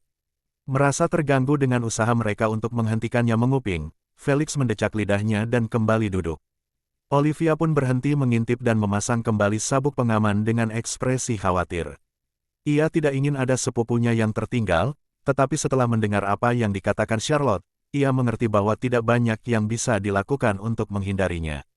Menurutmu siapa yang akan ditendang? Dia membisikkan pertanyaannya di telinga Felix. Mungkin 3 pecundang di belakang itu, kata Felix santai, tidak berbasa-basi sedikit pun. Semua orang di jet mendengarnya dengan jelas, karena tidak ada yang berbicara. SSSTT, panik, Olivia buru-buru menutup mulut Felix dengan kedua tangannya, mencegahnya berkata apa-apa lagi. Ia mulai menyesal bertanya pada preman itu, yang tidak pernah peduli dengan saudara jauhnya. Sayang, sudah terlambat, karena ketiga sepupunya itu menatap mereka dengan tatapan tidak senang. Olivia hampir menangis setelah melihat mereka melotot seperti itu. Ini pertama kalinya seseorang memperlakukannya seperti itu. Tak peduli dengan reaksi mereka, Felix menyingkirkan tangan Olivia dari mulutnya dan berkata, "Jangan pedulikan pecundang itu, katakan padaku, berapa persentase integrasi yang kamu miliki?" "Saya sudah 70%, jawabnya, masih merajuk. "Bagaimana dengan Noah dan Kenny?" tanyanya. "Terakhir kali aku mendengar, Noah sudah mencapai 85%. Sedangkan Kenny, dia masih butuh 1 integrasi lagi untuk mencapai kemurnian yang lebih tinggi." Jawabnya, "Lumayan, aku bahkan mungkin tak perlu bergerak selama pertempuran." Dia tersenyum senang. Sejujurnya, Felix hanya ingin bersantai selama periode pertempuran ini. Jauh dari permainan dan bisnis. Jadi, semakin kuat timnya, semakin banyak kesempatan baginya untuk bermalas-malasan. Aku ingin semua orang memperhatikanku. Pikiran Felix terhenti karena permintaan Abraham yang keras. Ia kembali fokus pada para tetua yang menatap mereka dengan tatapan serius. Saya yakin Anda sudah cukup mendengar untuk memahami situasi Anda. Pandangan Abraham tertuju pada 3 junior di belakang sambil terus berbicara, jadi, tidak perlu ditutup-tutupi. Thomas, Ryan, Elise, kalian keluar dari tim. Sebelum ketiganya sempat bereaksi terhadap berita itu, Robert menambahkan, namun, kalian bisa berpartisipasi dalam babak kualifikasi bersama yang lain dan kembali ke tim. Ia tersenyum, kami percaya pada kalian. Benar sekali, Olivia mengepalkan tangannya ke udara dan memberi semangat, kami akan ada di sana menyaksikan semua pertempuranmu dan mendukungmu. Sarah, Johnson, dan Kenny juga mengucapkan beberapa kata penyemangat, mencoba membangkitkan semangat ketiganya. Hanya Felix dan Noah yang tidak mengatakan apapun. Satu orang bajingan, dan satu lagi orang bisu yang sehat. Sekarang, seperti yang telah kau dengar, bajingan Hilton itu adalah orang-orang yang mempermainkan kita. Albert melangkah maju dengan ekspresi tidak senang dan berkata, aku ingin kau menghancurkan junior mereka saat kau bertemu mereka di arena. Jika kau ingin mematahkan kaki mereka, lakukan saja, jika kau ingin merusak wajah mereka, lakukan saja. Charlotte membuat gerakan memotong leher dan berkata dengan dingin, kau tidak perlu peduli dengan konsekuensinya. Bersikaplah sebrutal mungkin terhadap mereka. Tapi, jangan bunuh mereka. Tidak seorang pun boleh mengacau dengan Maxwell dan pergi dengan selamat. Carter berbalik sambil berkata untuk terakhir kalinya, tunjukkan kepada mereka bahwa meskipun mereka mengambil 3 anggota tim kita, kita akan tetap menang dalam pertempuran. Mengerti, ya para penatua, tak tertarik, Felix mengucapkan jawabannya sambil menguap. 2 jam kemudian, jet-jet itu mendarat di sebuah bandara kecil milik pribadi. Para tetua keluar terlebih dahulu dan langsung menuju kelompok bersama para senior lainnya, memberitahu mereka secara langsung tentang isi panggilan yang mereka terima dari organisasi tersebut. Jelas saja orang tua ketiga junior itu tidak senang dengan semua keputusan para tetua yang mengambil anak-anak mereka dan menggantikan anak-anak yang lain. Meskipun Abraham hanya bertanya apakah anak-anak mereka bisa mengalahkan siapapun di tim kecuali Olivia, mereka akan menggantikan yang kalah. Setelah mendengar hal itu, mereka tidak pernah menyinggung masalah itu lagi. Mereka tahu bahwa anak-anak mereka tidak pernah menang dalam satu pertarungan pun melawan keempat orang itu selama beberapa bulan terakhir. Tidak perlu lagi mempermalukan diri mereka sendiri. Baiklah, ayo kita pergi ke hotel. Abraham adalah orang pertama yang memasuki salah satu mobil hitam, yang sedang menunggu untuk menjemput mereka ke kota Florida. Sisanya segera melakukan hal yang sama, memenuhi semua mobil. Setelah memastikan tidak ada yang tertinggal, Abraham memberi perintah untuk pindah. Hotel itu agak jauh karena dibangun di pusat kota. Tentu saja, hotel itu milik keluarga. Wah, semuanya itu diperuntukkan bagi tempat tinggal mereka. Sementara rakyat jelata kesulitan mencari tempat tidur di kota yang padat ini karena persaingan, keluarga Maxwell memesan seluruh hotel bintang 4 hanya untuk sekitar 70 anggota. Uang mungkin tidak bisa membeli kebahagiaan, tetapi uang pasti tidak akan membiarkan Anda kelaparan atau kesulitan mencari tempat tinggal. Hari-hari berlalu dengan cepat karena kompetisi kualifikasi telah mencapai hari terakhirnya. Meskipun Felix tidak pernah pergi ke stadion untuk menyaksikan pertempuran, ia kadang-kadang menonton siaran langsungnya. Seperti yang ia duga, tidak banyak yang berubah dari apa yang ia lihat di kehidupan sebelumnya. Tempat yang menjadi tuan rumah kompetisi adalah stadion yang baru dibangun, yang memiliki arena yang sangat luas yang terbuat dari batu-batu yang kuat, yang mampu menahan sebagian besar kemampuan di bawah tahap pertama penggantian. Stadion-stadion semacam itu dibangun di seluruh AS hanya dalam waktu setahun, seperti halnya pusat penilaian dan kam-kam umum. Stadion-stadion itu dibangun untuk memberi tempat bagi para bloodliner tanpa gelang up untuk berkompetisi dan berlatih bersama rekan-rekan mereka. Bagaimanapun, mereka tidak bisa tinggal di kam-kam umum selamanya. Rakyat jelata baru juga masih perlu dilatih.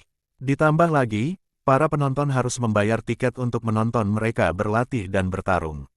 Ini berarti stadion akan selalu mendatangkan keuntungan bagi pemerintah dan organisasi. Jika dibandingkan dengan stadion SG lain di negara bagian lain, stadion ini merupakan yang terbesar dari semuanya. Itulah sebabnya dipilihnya tempat ini sebagai tuan rumah pertandingan tim nasional. Cabang ESGOAS tahu bahwa orang-orang akan berbondong-bondong menonton pertandingan tersebut secara langsung, sehingga mereka harus memilih pertandingan terbesar untuk meringankan beban mereka. Syukurlah, babak kualifikasi berlangsung selama 15 hari berturut-turut, sehingga orang-orang yang datang untuk menonton, setidaknya mendapat sedikit kesempatan untuk hadir di stadion satu kali. Di sisi lain, peserta kualifikasi berasal dari 50 perkemahan publik yang masing-masing milik satu negara bagian. Setiap kam mengirimkan 10 bloodliner, membentuk tim sempurna yang mewakili negara bagian mereka. Jika hanya itu yang terjadi, 3 junior dari keluarga Maxwell tidak akan memiliki kesempatan untuk mengikuti babak kualifikasi. Untungnya, ada beberapa peserta dari keluarga kaya baru, rekrutan perusahaan, dan semacamnya. Para bloodliner itu bertindak lebih seperti iklan bagi perusahaan, mengenakan pakaian dengan logo dan merek mereka. Sedihnya, ketiga junior itu harus bergabung dengan garis keturunan acak itu dan membentuk tim yang terdiri dari 10 orang agar dapat berpartisipasi. Hal ini menambah setidaknya 10 tim yang terdiri dari para perusuh, sehingga jumlah total tim menjadi 60. Ada 2 alasan mengapa organisasi tersebut membuat kompetisi berbasis tim, bukan individu. Pertama, Planetary Supremacy Games dimainkan oleh tim yang beranggotakan 10 orang atau lebih. Ini berarti, kompetisi tersebut juga harus berbasis tim, untuk mengevaluasi kerja sama tim para bloodliner. Alasan kedua, dan juga yang paling penting, sama sekali tidak mungkin untuk mengadakan pertarungan individu dengan jumlah peserta yang sangat banyak. Mereka tidak bisa begitu saja memasukkan mereka semua ke dalam arena dan menyuruh mereka bertarung habis-habisan, atau sekadar membuat mereka bertanding 1 lawan 1. Waktu, sumber daya, dan tenaga yang dibutuhkan untuk melakukan itu sudah digunakan sepenuhnya untuk persiapan pertempuran dunia. Oleh karena itu, jauh lebih baik untuk membagi para bloodliner menjadi beberapa tim. Adapun format yang digunakan selama 14 hari terakhir adalah pertarungan tim vs tim berbasis turnamen. Karena jumlah timnya cukup banyak, ada 5 turnamen yang dimainkan satu persatu.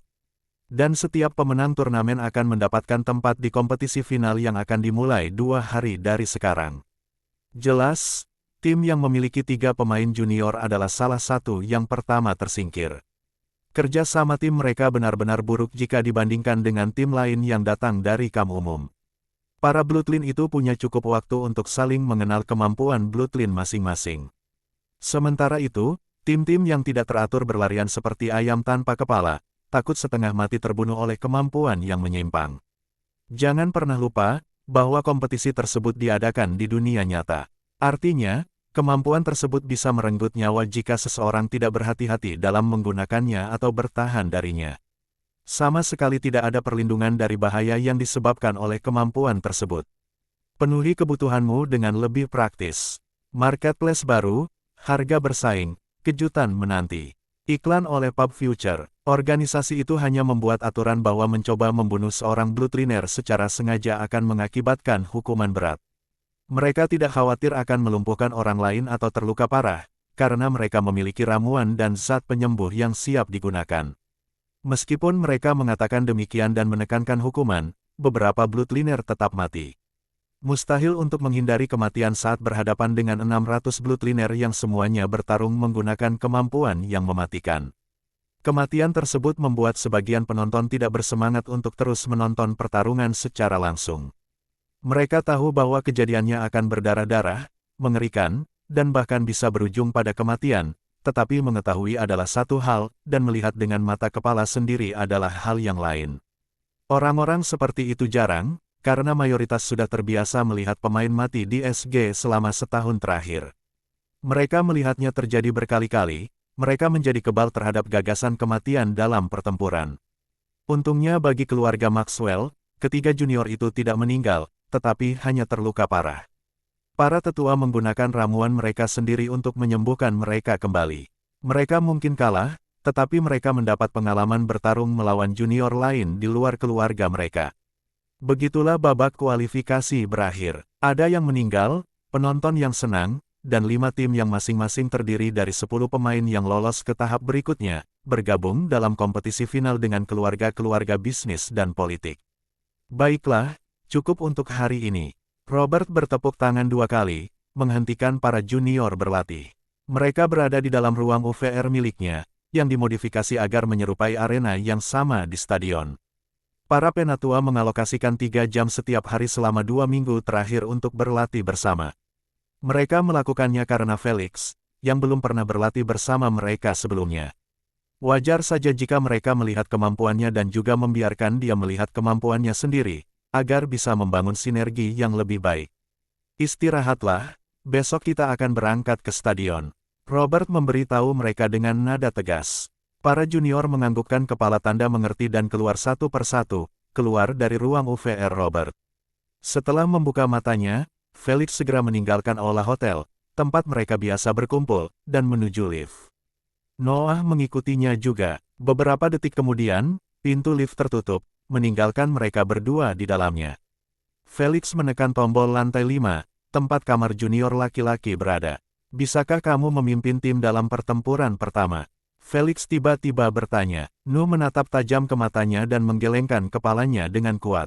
Felix menghela napas dan tidak menyebutkannya lagi. Dia sudah 3 kali meminta agar Noah mencabut gelar kaptennya, tetapi Noah bersikeras menolaknya. Ting! Noah pergi begitu pintu lift terbuka. Dilihat dari gerakan kakinya yang cepat, jelas bahwa ia sedang melarikan diri dari Felix. Dia diganggu berkali-kali olehnya untuk mendapatkan jabatan kapten, dia bahkan disuap dengan ramuan. Tetap saja, dia menolak. Kalau itu perintah dari para tetua, dia tidak akan menolaknya. Akan tetapi, karena itu perintah Felix, tidak mungkin dia akan membiarkan dirinya mendapat aturan merepotkan seperti itu yang mengharuskan berbicara. Besok pagi, jam 9 pagi, Felix berdiri di depan cermin sambil memandangi pantulan dirinya. Ia sedang memeriksa pakaian olahraga seragam yang diberikan para tetua kepada tim untuk dikenakan. Kombinasi jaket dan celana olahraga ketat. Keduanya berwarna hitam dengan garis-garis merah di bahu dan sisi celana. Tentu saja, logo merek keluarga terpampang jelas di dada kanan. Pakaiannya sama dengan yang dikenakannya di kehidupan sebelumnya. Sebelumnya dia menyukainya, tetapi sekarang tidak begitu. Karena garis-garis merahnya kontras dengan warna hijau rambutnya.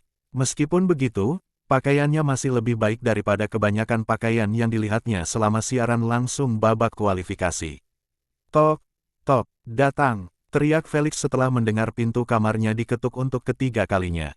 Ia menyiram wajahnya dengan air dan meninggalkan kamar mandi, menuju pintu. Kita akan segera berangkat Felix. Lebih cepat, lebih cepat. Olivia terus memukul-mukul dengan sisi tinjunya sambil berteriak. Aku datang, sialan. 30 menit kemudian, mobil keluarga itu memasuki stadion melalui tempat parkir. Mereka harus melakukannya jika ingin menghindari kerumunan orang yang berdiri di depan pintu masuk stadion, menunggu untuk menyambut para peserta. Setelah berhasil parkir, seorang anggota staf datang untuk memandu mereka secara pribadi ke arena, tempat peserta lainnya berkumpul.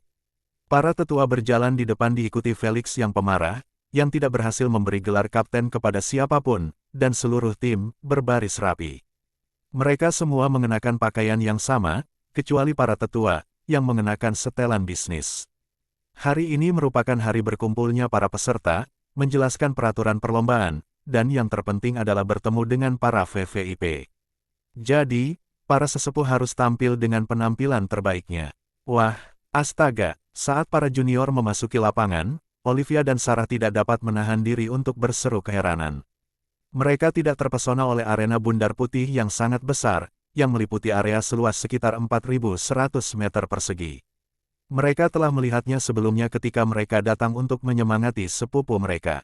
Yang membuat mereka kagum adalah jumlah orang yang berdiri di atasnya, karena sedikitnya 100 orang berbaris dengan rapi, menghadap panggung kayu berwarna merah dan biru yang dihiasi banyak bendera AS, berkibar-kibar ditiup angin tanpa henti. Di panggung itu berdiri sekitar 10 pria dan wanita, semuanya mengenakan pakaian formal. Para tetua ingin memeriksa apakah lelaki itu ada di panggung atau tidak, tetapi jarak di antara mereka terlalu jauh untuk bisa melihat dengan jelas. Oleh karena itu, mereka berhenti mengganggu dan terus mengikuti pemandu, yang membawa mereka ke tempat yang telah ditentukan untuk berbaris seperti tim lainnya. Benar sekali, setiap baris mewakili satu tim. Setelah penambahan tim Maxwell, saat ini terdapat 15 tim yang semuanya mengenakan pakaian berwarna berbeda dengan logo dan merek berbeda. 5 tim yang memenangkan kualifikasi dan 10 tim berasal dari keluarga. Meskipun jumlahnya berbeda signifikan antara keduanya, sebagai pemenang kualifikasi, sebagian besar dari mereka memiliki daftar lengkap 10 Bloodliner. Sementara itu, tim keluarga, beberapa memiliki 6 Bloodliner seperti tim Felix, sementara beberapa hanya memiliki 3 atau bahkan 2 Bloodliner. Namun, mereka tetap berbaris dengan bangga seolah-olah mereka tidak kehilangan 80% untuk membentuk tim yang lengkap. Segera setelah berbaris, Abraham menyipitkan matanya ke panggung, mengamati 10 orang yang ada di sana. Dia sama sekali tidak terkejut dengan banyaknya orang-orang yang memiliki pengaruh besar di jajaran mereka. Dia sudah menduga hal itu akan terjadi hari ini. Ada gubernur negara bagian Florida, presiden cabang ESGOAS, sekretaris negara bagian, dan banyak tokoh berwibawa lainnya. Namun, mereka masih berdiri diam dan sabar, jelas menunggu. Mereka tidak menunggu semua tim berkumpul atau stadion dipenuhi penonton, mereka hanya menunggu satu orang. Orang yang paling berwibawa di seluruh AS. Presidennya sendiri. Hehehe, terhibur dengan ekspresi serius mereka, Felix terkekeh pelan. Ia tahu bahwa mereka tidak menunggu apa-apa, karena presiden tidak akan datang hari ini. Dia tidak tahu persisnya mengapa demikian, tetapi dalam kehidupan sebelumnya, presiden hanya muncul besok, pada hari pertempuran. Mungkin ada sedikit kemungkinan bahwa garis waktu berubah dan presiden akan muncul hari ini, tetapi itu adalah kemungkinan yang kecil.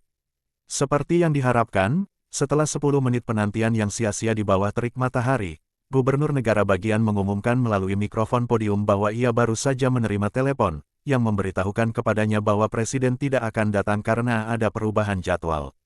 Ia buru-buru menambahkan setelah mendengar suara gerutuan dan celoteh, "Jangan khawatir, dia akan ada di sini besok untuk upacara pembukaan." Ia membuat gerakan memutar dengan jarinya dan meminta kepada para reporter, penyiar, dan streamer langsung untuk memutar kamera dalam waktu 2 menit. Semua orang sudah datang, karena tim Maxwell adalah yang terakhir datang karena keterlambatan Felix. Satu-satunya alasan mereka tidak memulai pertemuan adalah karena presiden. Sayangnya, dia membatalkan rencana itu. Gubernur segera mundur ke belakang dan membiarkan presiden cabang ESGOAS Sten Jones memimpin. Dia adalah seorang pria tua dengan beberapa helai rambut putih yang masih menempel di kepalanya. Dia tersenyum ramah saat melihat para junior di bawahnya. Begitu ia melihat juru kamera memberinya lampu hijau, ia menyapa dengan hangat, "Selamat pagi semuanya." Tanpa mengharapkan tayangan ulang, ia melanjutkan, "Seperti yang Anda lihat, ada 15 tim yang berdiri di hadapan kita. Beberapa datang dari perkemahan umum dan beberapa dari perkemahan pribadi." Ia berhenti sejenak, "Meskipun saya ingin menjaga semua tim tetap utuh, saya khawatir itu tidak mungkin." Sementara orang-orang di dekat Felix panik memikirkan apa yang dimaksudnya, Felix sudah tahu apa yang akan dikatakan selanjutnya. Sejauh ini semuanya berjalan persis sama seperti di kehidupan sebelumnya. Seperti yang diharapkannya, Presiden cabang melanjutkan pidatonya, memberitahu mereka bahwa tim rakyat jelata akan disingkirkan, hanya menyisakan tim 10 keluarga. Mengabaikan kekacauan yang terjadi kemudian, dia dengan cepat mengklarifikasi bahwa tim rakyat jelata akan digabung dengan tim keluarga sehingga jumlahnya mencapai 10 orang. Misalnya, tim Maxwell membutuhkan 4 orang lagi untuk mencapai daftar lengkap. Namun, situasi mereka sebenarnya adalah salah satu yang terbaik, karena beberapa keluarga hanya memiliki 2 Bloodliner, yang berarti mereka membutuhkan 8 Bloodliner untuk melengkapinya. Pengaturan yang bias inilah yang membuat para junior biasa itu marah dan merasa dirugikan. Bukan hanya mereka, tetapi juga para penonton yang menonton siaran langsung di rumah mereka atau di luar stadion. Mereka mungkin dengan berat hati mengedipkan mata pada kenyataan bahwa juara kualifikasi mereka akan digabungkan dengan tim-tim kaya tersebut. Akan tetapi, untuk benar-benar meninggalkan tim keluarga yang hanya beranggotakan 2 orang yang buruk, sambil menghancurkan tim juara yang menunjukkan tekad dan darah mereka di kualifikasi. Mereka tidak akan pernah membiarkan favoritisme yang begitu menyolok terhadap orang kaya berlalu begitu saja. Di mata mereka, 2 atau 3 anggota keluarga itu seharusnya menjadi orang-orang yang bergabung dengan tim rakyat jelata. Atau apakah mereka terlalu superior untuk melakukan itu? Refleks profesional juru kamera membuat situasi semakin buruk, saat ia memfokuskan kamera pada wajah beberapa junior dari keluarga angku itu. Dan yang ditunjukkan kepada publik adalah tatapan meremehkan dan menghina yang ditujukan kepada junior rakyat jelata itu. Beberapa bahkan mengerucutkan bibir karena jijik. Dasar bajingan kaya, beraninya kau meremehkanku. Masuk ke stadion. Penampilan dan ekspresi itu membuat orang biasa terbakar semangatnya, baik yang junior maupun yang penonton. Para junior di arena dapat dengan mudah dikendalikan oleh instruktur di kam umum mereka. Namun, hal yang sama tidak dapat dikatakan kepada para penonton di luar stadion, yang menyaksikan siaran langsung dari layar besar yang dipasang di dinding stadion. Sumpah serapah, hinaan, dan alat-alat yang menyoraki, semuanya dilontarkan dari kerumunan yang melakukan kerusuhan kepada staf pintu masuk. Tim keamanan mulai kesulitan mengatasi kekacauan karena massa terus mendorong dan memukul gerbang logam dengan tangan mereka, mengancam akan menerobos masuk ke dalam stadion. Tak lama kemudian, seorang anggota staf menyampaikan berita itu ke dalam, menggunakan radio. Berita itu dengan cepat sampai ke telinga Ten Jones dan tokoh-tokoh berwenang di belakangnya. Ekspresi mereka tak dapat dihindari berubah menjadi lebih buruk, karena hal terakhir yang mereka butuhkan saat ini adalah orang-orang di luar menyerbu arena. Tuan Jones meninggalkan podium, ingin membahas solusi dengan gubernur untuk menenangkan publik. Saat para tetua keluarga dengan 2 atau 3 garis keturunan melihat mereka bereaksi seperti itu, mereka tahu bahwa apapun yang akan diumumkan tidak akan menyenangkan mereka sedikitpun. Seperti dugaan mereka, kalimat pertama yang keluar dari bibir Tuan Jones membuat mereka tidak senang, karena ia berkata, akan ada perubahan dalam penggabungan tim. Felix terus menyaksikan semua kejadian ini, merasa seperti deja vu. Semua yang terjadi di turnamen ini di kehidupan sebelumnya perlahan-lahan muncul kembali dalam ingatannya. Bagai mantra yang diucapkan, publik yang mengamuk terdiam, menunggu untuk melihat bagaimana perubahan itu akan mempengaruhi tim rakyat jelata. Untungnya, mereka adalah apa yang mereka inginkan. Seperti yang dikatakan Ten Jones, hanya tim keluarga dengan 4 bloodliners plus yang akan tetap utuh, bagaimana dengan sisanya? Mereka semua akan menyingkirkan ego mereka dan bergabung dengan tim rakyat jelata. Tentu saja, berita tersebut tidak menyenangkan keluarga yang gagal memenuhi persyaratan, tetapi begitulah adanya. Mereka tidak dapat menyuarakan keluhan mereka saat disiarkan di TV nasional dan menjadikan diri mereka musuh publik. Mereka tidak ingin semua orang memboikot produk atau layanan bisnis mereka. Setelah sekitar 1 jam, tim Felix menyambut 4 anggota baru di dalam tim mereka. 2 perempuan dan 2 laki-laki. Keceriaan Olivia membuat orang-orang biasa itu lebih mudah menyesuaikan diri dengan tim. Ketika mereka terpilih untuk bergabung dengan keluarga Maxwell, mereka gembira karena menjadi bagian dari tim yang kuat tetapi juga cemas karena dipandang rendah oleh mereka. Lagi pula, kisah tentang keluarga Maxwell yang sebenarnya memiliki 9 junior sudah tersebar luas di media. Para tetua akan bodoh jika tidak membanggakannya. Jadi, ketika rakyat jelata dipilih oleh tim keluarga papan atas, yaitu keluarga Maxwell, Hilton, dan Walton, mereka sangat ingin dipilih terutama di jajaran tim Felix. Felix sebagai kapten tim memilih keempat bloodliner tersebut, yang sedikit lebih unggul di babak kualifikasi.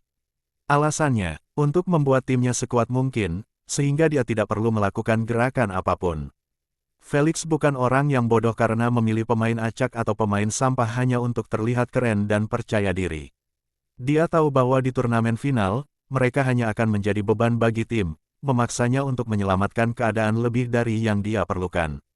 Setelah tim-tim tersebut mengatur ulang diri mereka, barisan berkurang menjadi 10 dari sebelumnya 15. 2 nama keluarga dan 3 nama tim rakyat jelata dihapus dari daftar. Namun, sekarang setiap tim memiliki daftar pemain yang lengkap. Sama seperti babak kualifikasi, pertarungan akan dimainkan secara tim vs tim dalam format turnamen.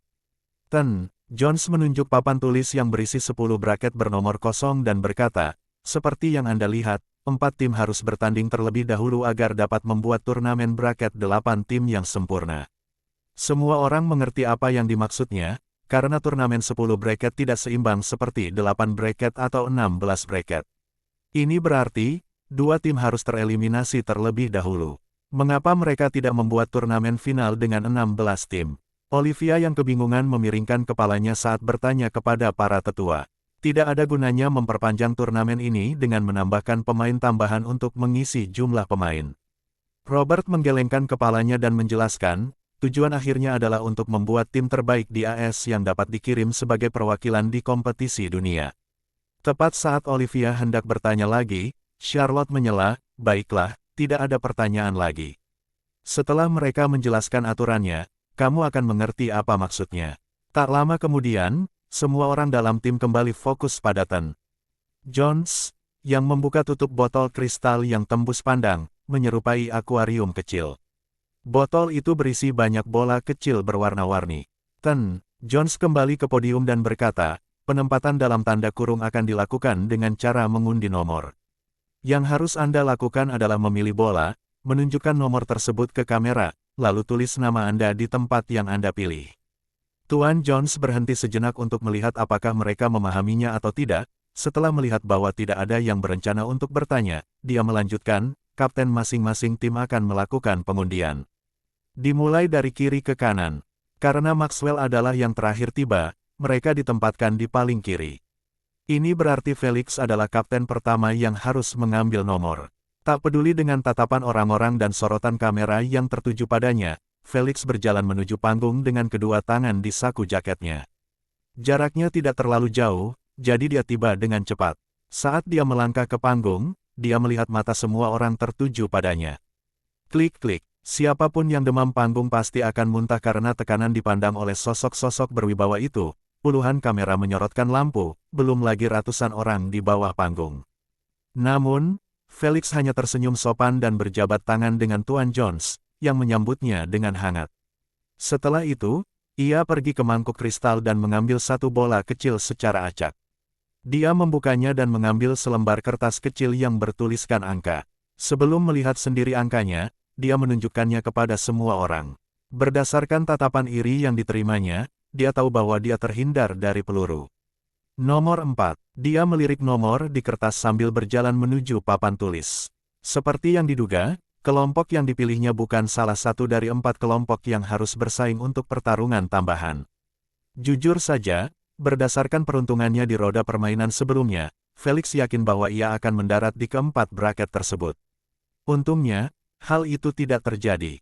Hal terakhir yang ia inginkan adalah bertempur lagi melawan balita-balita itu.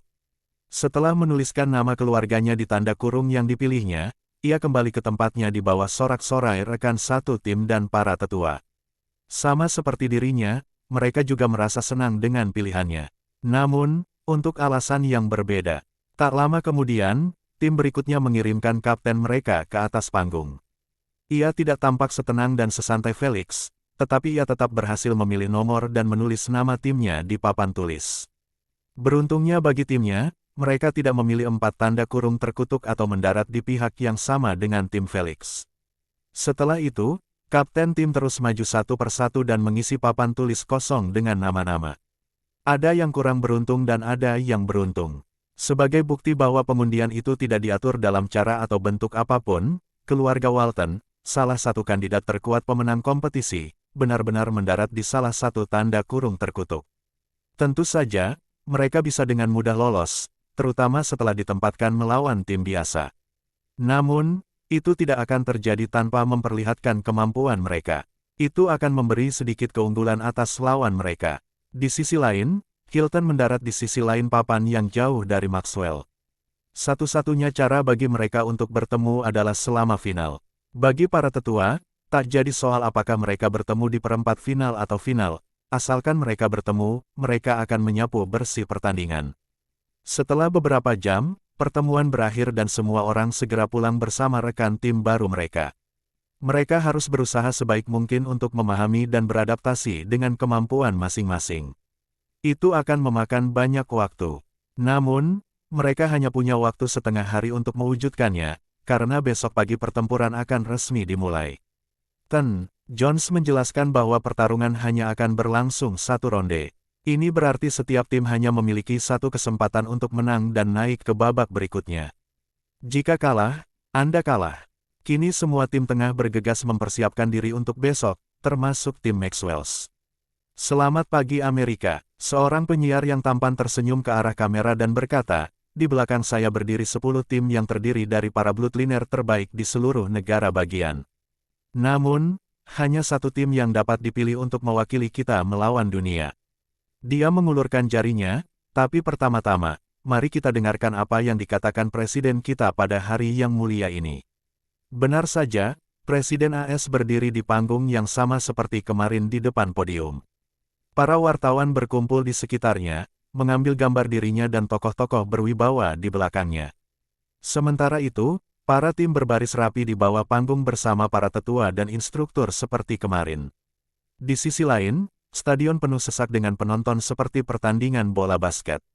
Semua orang bersorak dan berteriak sekeras-kerasnya.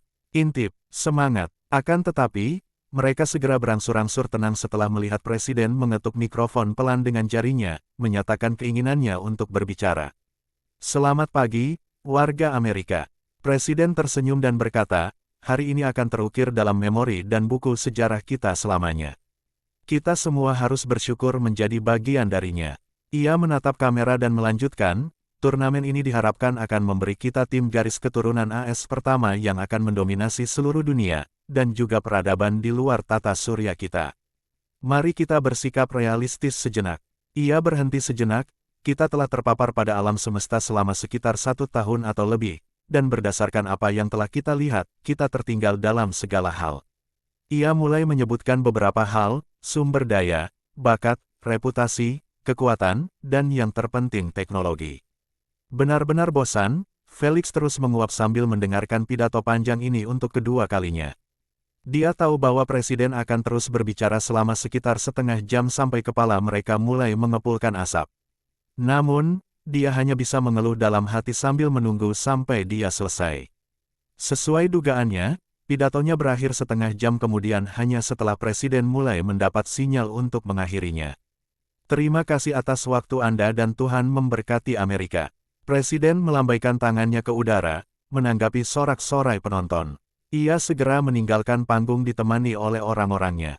Tidak seorang pun tahu apakah ia akan menonton pertandingan di ruang VIP, atau ia meninggalkan stadion untuk urusan lain. "Tolong beri tepuk tangan terakhir untuk Presiden," kata Ten Jones sambil tersenyum riang sambil bertepuk tangan. Semua orang bertepuk tangan dan bersiul sebagai tanda perpisahan. Setelah beberapa saat, kegembiraan mereda, dan stadion kembali normal. Ten Jones memberi isyarat dengan tangannya kepada seorang anggota staf, yang langsung berbicara melalui radionya setelah melihat sinyal tersebut. "Sebelum kita memulai pertarungan, pertama-tama kita perlu memotivasi para junior agar mengerahkan kemampuan terbaik mereka dalam kompetisi ini."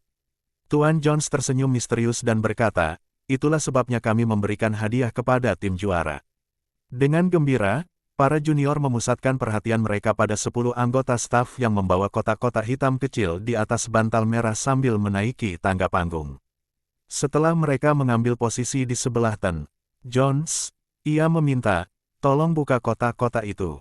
Wah, terkejut dan gembira, sebagian besar junior berseru keras saat melihat 10 gelang up, berkilauan dengan kilau perak.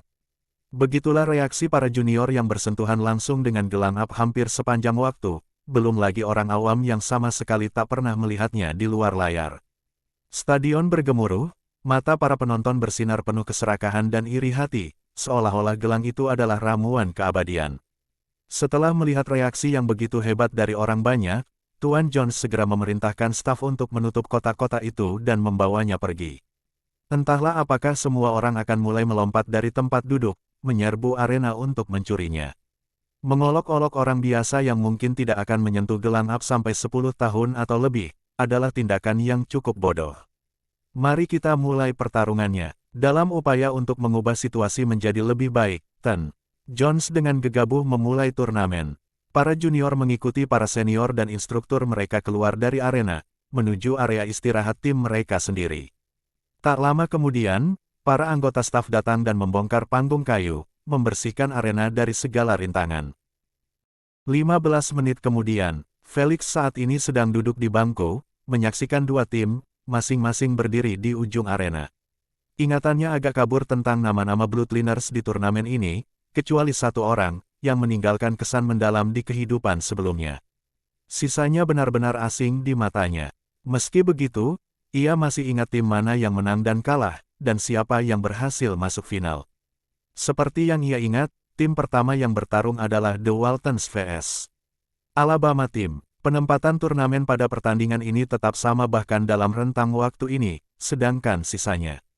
Mereka benar-benar berbeda. Para pemain junior yang berdiri di arena, mengenakan seragam putih dan biru adalah tim Alabama. Mereka memenangkan turnamen kualifikasi ketiga sambil kehilangan 2 anggota dalam prosesnya. Satu terluka parah, bukan secara fisik tetapi mental oleh suatu kemampuan, yang memaksanya mengalami koma tak terbatas sementara yang lain langsung meninggal. Ini menyisakan 2 tempat kosong, yang diberikan kepada keluarga yang hanya memiliki 2 garis keturunan. Sementara itu, tim Walton berdiri di sisi yang berlawanan, mengenakan pakaian yang dipadukan dengan warna biru sedang dan kuning. Warna yang sama dengan warna yang menjadi ciri khas toko-toko Walmart.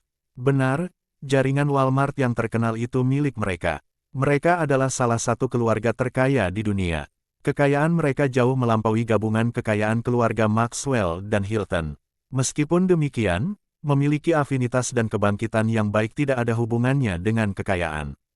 Mereka yang hanya memiliki 6 garis keturunan semakin menonjolkan poin ini. Felix, menurutmu siapa yang akan menang? Olivia duduk di sebelah Felix dan berkata, aku pernah menonton tim Alabama sebelumnya, dan elemen kapten mereka sama seperti milikmu. Cari tahu sendiri, mereka akan segera mulai, jawabnya sambil menatap tuan rumah turnamen ini, meninggalkan arena setelah memberikan perkenalan tentang kedua tim. Olivia berhenti mengganggunya setelah melihatnya juga. Kapten Oliver, apakah kita akan menggunakan sinergi A atau B? Seorang remaja dengan potongan rambut mohawk bertanya kepada seorang pria berjanggut merah, yang tampaknya berusia pertengahan 20-an. Ayo kita pilih B. Oliver tersenyum percaya diri pada Mitchell sang wakil kapten, dan berkata, kita akan menyimpan yang terbaik untuk yang terbaik. Kau mendengarnya. Mitchell menepukkan tangannya 2 kali dan berkata, bersiaplah, dan jangan berani-berani mengacaukannya. Kita harus menang dalam waktu kurang dari 2 menit dan menunjukkan dominasi kita. Siap, wakil kapten. Setelah meneriakkan jawaban mereka, semua orang menyebar di arena, berdiri terpisah satu sama lain dan mengelilingi kapten dan wakil kapten keluarga Walton. Tim Alabama juga berdiri dalam formasi yang unik, 4 orang di depan, 2 di tengah, dan 4 di belakang. Setelah melihat hitungan mundur di layar hampir mencapai 0, pembawa acara berteriak melalui mikrofonnya, pertempuran. Saat sinyal mulai diberikan, Oliver menepukkan tangannya sekali, dan pusaran angin kecil muncul di bawah kakinya, mengangkatnya setinggi 20 meter di udara. Dia tampak seperti sedang berdiri di atas tornado yang sedang aktif. Di sisi lain, Mitchell mengarahkan jarinya ke punggung Oliver. Tiba-tiba, seutas kawat tipis berwarna abu-abu muncul dari ujung jarinya dan terhubung dengan ikat pinggang kulit Oliver yang dikenakannya di pinggangnya. Kawatnya tipis sampai-sampai hampir tidak terlihat. Selanjutnya, seluruh anggota tim menggunakan kemampuan pendukung apapun yang mereka punya untuk memberi semangat pada Oliver. Satu memberinya perisai transparan, melindungi tubuhnya dari proyektil, sementara yang lain membuat kepalanya bersinar dalam warna merah, memaksakan pikirannya terhadap kemampuan tipe mental. Total ada 3 buff padanya. Mereka yang tidak memiliki kemampuan mendukung mengambil sikap bertahan dan melindungi penyangga. Seluruh pembentukan formasi tidak memakan waktu bahkan 2 detik sebelum Oliver berubah menjadi pasukan 1 orang. Tim Alabama sedikit terkejut dengan strategi yang digunakan lawan mereka. Namun, mereka tetap yakin bahwa formasi mereka lebih baik, karena mengandalkan seluruh tim yang bergerak sebagai satu kesatuan, bukan hanya satu penyerang dan yang lainnya sebagai pendukung. Sayangnya, anggapan itu terhapus sepenuhnya dari pikiran mereka setelah Oliver menyerbu ke tengah barisan mereka saat masih di udara, dan mulai menciptakan tornado mini yang sama di bawah kaki para penyangga mereka. Dua bloodliner yang berada terlalu dekat dengan tepi arena langsung terangkat di udara, dan tubuh mereka terlempar keluar arena oleh 2 hembusan angin. Degup, tubuh mereka menghantam salah satu area istirahat tim, memecah bangku cadangan menjadi 2 bagian. Salah satu dari mereka terbaring tak berdaya tanpa bergerak sedikit pun sementara yang lain berhasil mengerang sebelum pingsan juga. Tom, Mickey, Luke, kapten tim Alabama, berteriak khawatir sambil melihat tubuh rekan-rekannya yang tak bergerak. Tidak ada yang mengajarimu untuk tidak pernah kehilangan fokus di tengah pertempuran. Suara sarkastis Oliver menyerbu telinga Luke, membuatnya marah besar.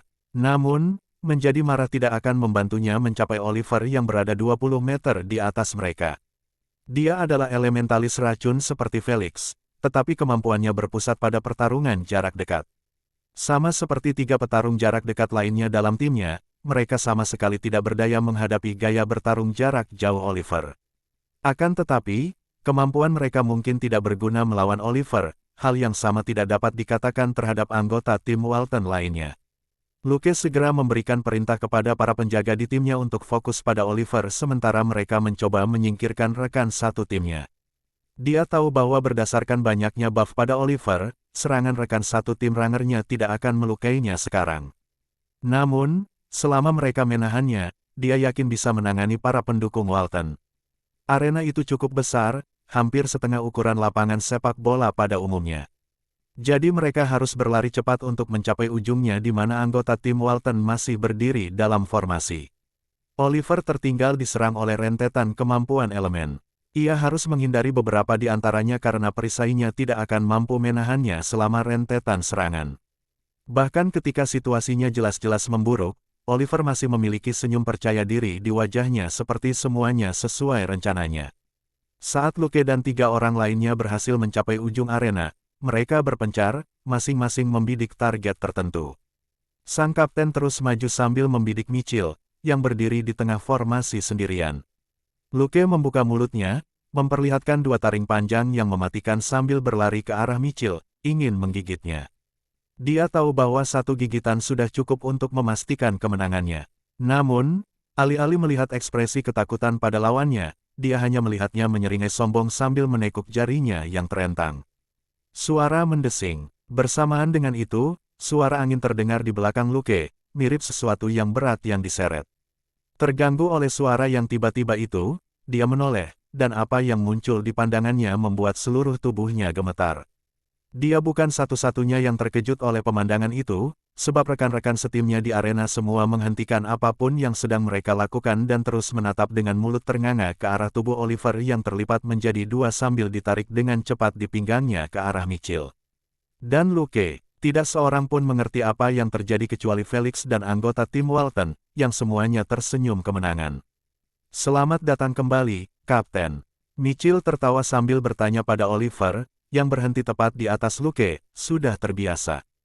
Hanya sedikit, wajah Oliver yang pucat dan pucat berkata sebaliknya. Mitchell terkekeh dan menjentikkan jarinya 2 kali, mengirimkan sinyal kepada rekan satu timnya.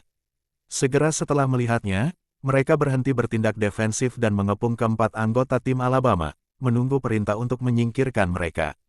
Pertarungan langsung berubah menjadi 4 lawan 10. Dengan kekuatan Oliver saat ini, peluang keempat orang itu untuk mundur dan berkumpul kembali dengan rekan satu tim mereka sangat kecil.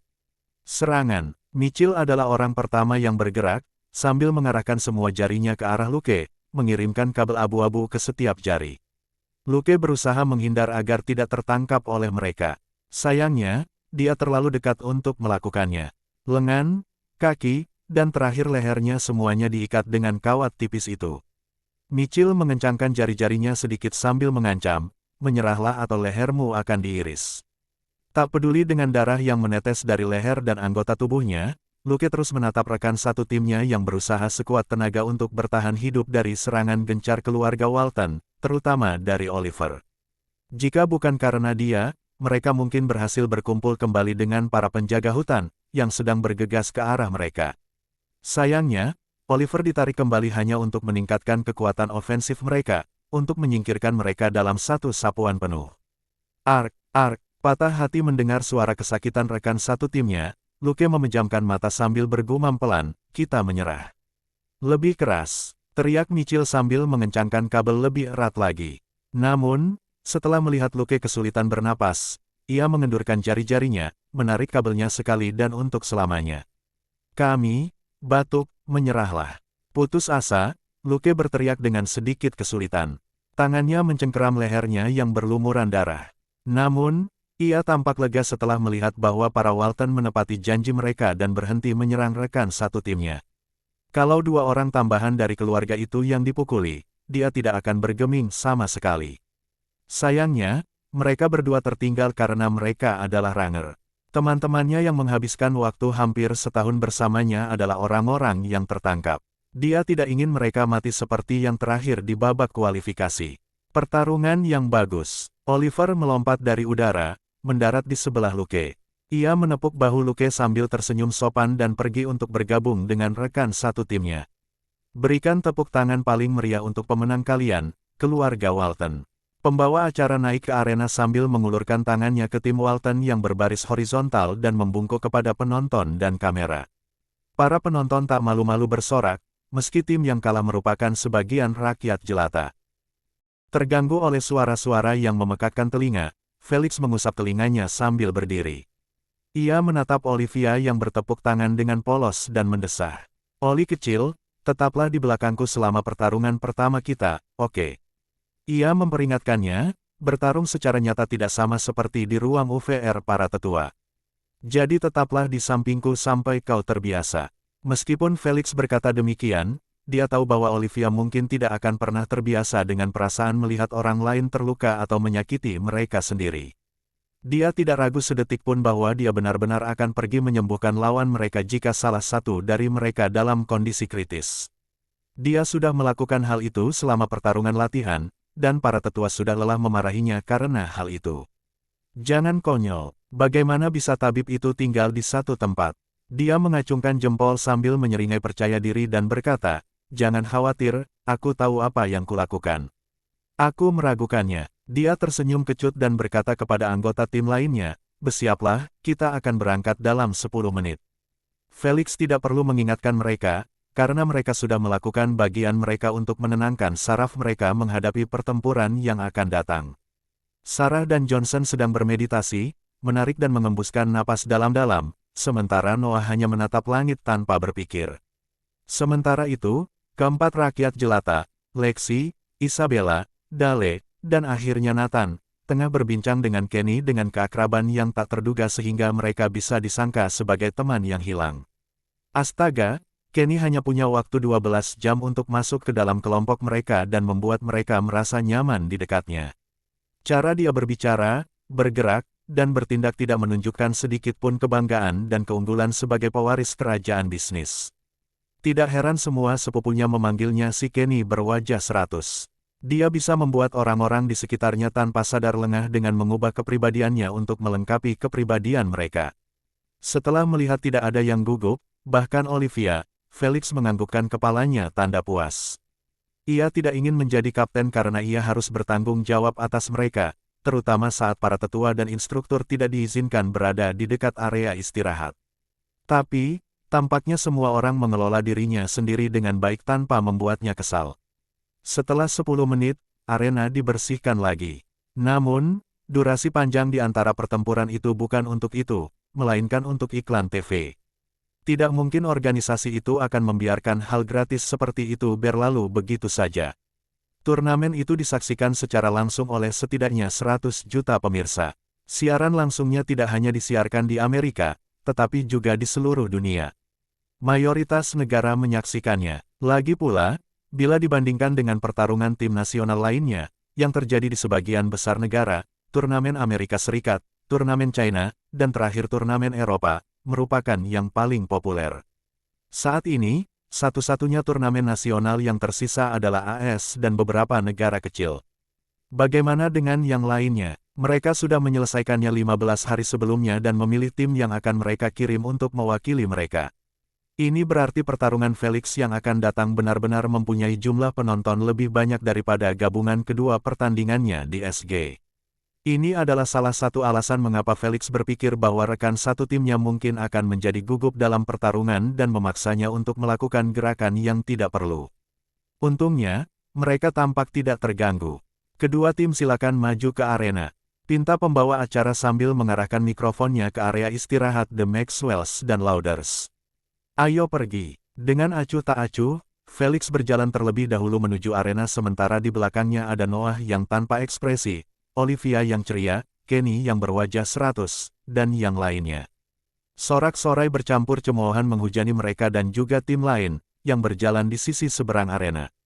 Sementara keluarga Maxwell mengenakan pakaian hitam dan merah, keluarga Lauder mengenakan pakaian olahraga putih dengan garis-garis hitam di seluruhnya. Namun, tidak seperti keluarga Maxwell yang tidak menggunakan merek apapun selain merek keluarga mereka, keluarga Lauder memiliki banyak merek yang disematkan pada pakaian mereka. Semuanya adalah merek kosmetik milik keluarga. Keluarga Lauder dikenal secara internasional karena produk kosmetik mereka, yang dijual di sekitar 150 negara dan wilayah dengan nama merek termasuk Estée Lauder, Aramis, Cerise, Origins, Tommy Lamer, Bobbi Brown, dan masih banyak lagi. Kekayaan mereka mencapai puluhan miliar, hampir melampaui Maxwell. Namun, jika berbicara tentang bloodline, mereka hanya memiliki 4 junior yang terbangun.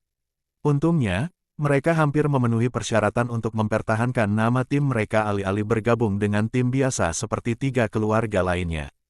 Setelah pembawa acara memperkenalkan bisnis kedua keluarga dan memuji mereka setinggi langit, ia meminta kedua tim untuk membentuk formasi tempur.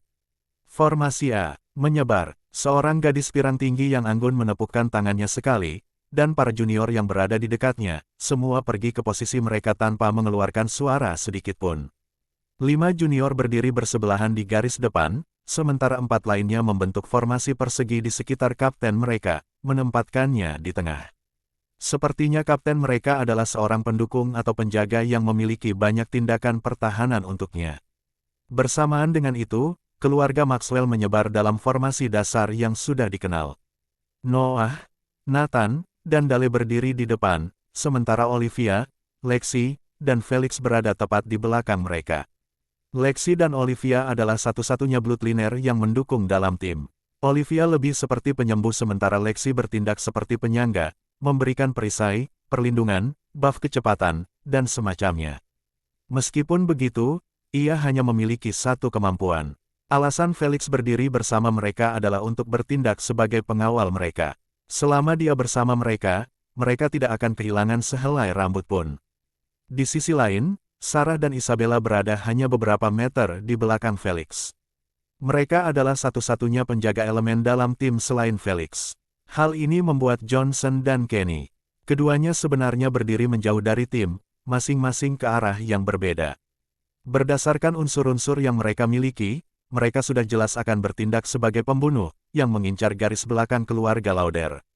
Saat Amelia, kapten keluarga Lauder, melihat posisi mereka berdua, ekspresinya mengeras. Dia tahu bahwa memiliki satu pembunuh saja sudah merupakan kebahagiaan bagi tim manapun, apalagi 2. Yang lebih buruk lagi adalah fakta bahwa dia sama sekali tidak memiliki kemampuan untuk menangkal serangan diam-diam mereka, atau bahkan mendeteksinya terlebih dahulu. Timnya juga tidak memiliki cara seperti itu. Barry, ganti posisimu dan berdiri di belakang kami. Amelia memerintahkan salah satu dari 5 orang di garis depan dengan tenang. Baiklah, Barry segera meninggalkan tempatnya dan berdiri 1 meter di belakang formasi persegi, melindungi punggung mereka. Apapun yang kau lakukan, hentikan kedua pembunuh itu agar tak bisa menghubungiku. Ia menatapnya dingin, membuat bulu kuduknya merinding. Ia tahu bahwa Amelia tidak menoleransi 2 hal, tidak mematuhi perintahnya, atau mengabaikannya. Jadi, jika dia ingin terhindar dari hukuman darinya, dia harus tampil maksimal. Mereka mungkin sepupu, tetapi hierarki keluarga mereka tidak sama dengan keluarga Maxwell. Di Lauders, seorang junior yang sukses dapat memerintah para senior keluarga yang prestasi dan prestasinya berada di bawahnya. Dan Amelia adalah orang yang paling berkuasa dalam keluarga, yang sukses dalam bisnis dan integrasi. Oleh karena itu, perintahnya dalam tim lebih seperti hukum yang tidak perlu dipertanyakan lagi. Berbeda dengan ekspresi Amelia yang serius, Felix berdiri di antara Olivia dan Lexi dengan kedua tangan di saku jaketnya, sama sekali tidak berminat untuk membaca formasi lawannya. Sama seperti saat kita berlatih. Felix menguap sambil berkata, "Aku akan mendukungmu setiap kali kau mendapat masalah. Jadi jangan khawatir tentang luka parah atau kematian. Jadi, lakukan saja yang terbaik." Semua orang menganggukkan kepala mendengar pernyataannya. Dari apa yang mereka lihat dalam latihan sehari-hari, Felix tidak diragukan lagi adalah salah satu bloodline terkuat dalam kompetisi. Jadi, mereka tahu dia tidak hanya omong kosong, tetapi bersungguh-sungguh. Kalian bisa mulai menanam oli kecil. Felix melihat hitungan mundur di layar besar dan melihat bahwa hanya tersisa 20 detik sebelum pemandu acara memberi mereka lampu hijau. Oke, begitu Olivia mendapat izinnya, dia menghampiri Noah dan 2 orang garis depan lainnya. Setelah melihatnya di belakang mereka, mereka semua berjongkok di depannya. Sedikit sedih, Olivia memetik 3 kelopak bunga lili kuning miliknya dan meletakkannya di atas kepala mereka. Dia kemudian meletakkan kedua tangannya di atas kulit kepala Noah dan menggunakan kemampuan pasifnya yang disebut anak-anak lili. Seketika, partikel hijau mulai keluar dari telapak tangannya ke dalam kelopak bunga, membuatnya bersinar dengan cahaya kehijauan. Kelopak kuning itu mulai memakan energi unsurnya dan berubah dari kelopak menjadi versi yang sama dengan bunga lili Olivia. Mereka identik dalam segala hal kecuali ukurannya, yang di atas kepala Nuh terlihat jauh lebih kecil. Setelah selesai dengan Noah, dia mengulangi urutan yang sama dengan dua lainnya. Beberapa detik kemudian, ketiga anak laki-laki itu berdiri dengan bunga kuning yang baru tumbuh di atas kepala mereka. Noah tidak berekspresi seperti biasanya, tidak terpengaruh oleh penampilan barunya yang memalukan. Akan tetapi, hal yang sama tidak berlaku bagi dua orang lainnya, karena pipi dan telinga mereka hampir mengeluarkan asap karena malu. Mereka benar-benar mulai menyesal dipilih dalam tim ini. Hahaha. Nah, reaksi mereka benar-benar bisa dimengerti, karena semua orang tertawa terbahak-bahak atau berusaha sekuat tenaga menahan tawa. Pembawa acara, pemirsa, lawan mereka, bahkan Felix, dan seluruh anggota tim. Tak seorang pun menanggapinya dengan serius kecuali Olivia yang berkacak pinggang sambil tersenyum puas. Aku akan menyembuhkanmu saat kau tergores. Olivia mengepalkan tinjunya untuk memberi semangat sambil berkata dengan senyum manis, semangat. Mari kita mulai pertarungannya. Sang pembawa acara menyeka matanya yang merah sambil mengumumkan dengan suara keras, mencoba menyelamatkan anak-anak itu dari rasa malu di depan umum. Saat Felix mendengar pengumuman itu, dia maju dan menarik kerah Olivia agar kembali ke sisinya. Dia tidak ingin mengambil risiko membiarkan dia berlarian di arena. Lepaskan aku. Kau tak bisa memperlakukan tabib seperti ini. Merasa kesal dan marah, Olivia terus menggerakkan tangan dan lengannya, berusaha melepaskan diri dari cengkeramannya. Sayangnya, usahanya sia-sia karena kekuatannya. Karena itu, dia hanya bisa merajuk sambil melihat anggota timnya yang lain mulai bergerak. Dimulai dengan Johnson dan Kenny, yang keduanya menghilang dari pandangan semua orang setelah pertempuran dimulai. Kenny mengandalkan kemampuan aktifnya Stealth, sementara Johnson menghembuskan kabut abu-abu dari mulutnya tanpa henti, memenuhi seluruh area di sekitarnya. Kabut itu tidak tetap diam atau mengikuti Johnson kemanapun ia pergi seperti aura Felix, sebaliknya, kabut itu terus menyebar dengan sendirinya ke segala arah. Di dalam kabut, pasif Johnson Elemental Camouflage aktif secara otomatis.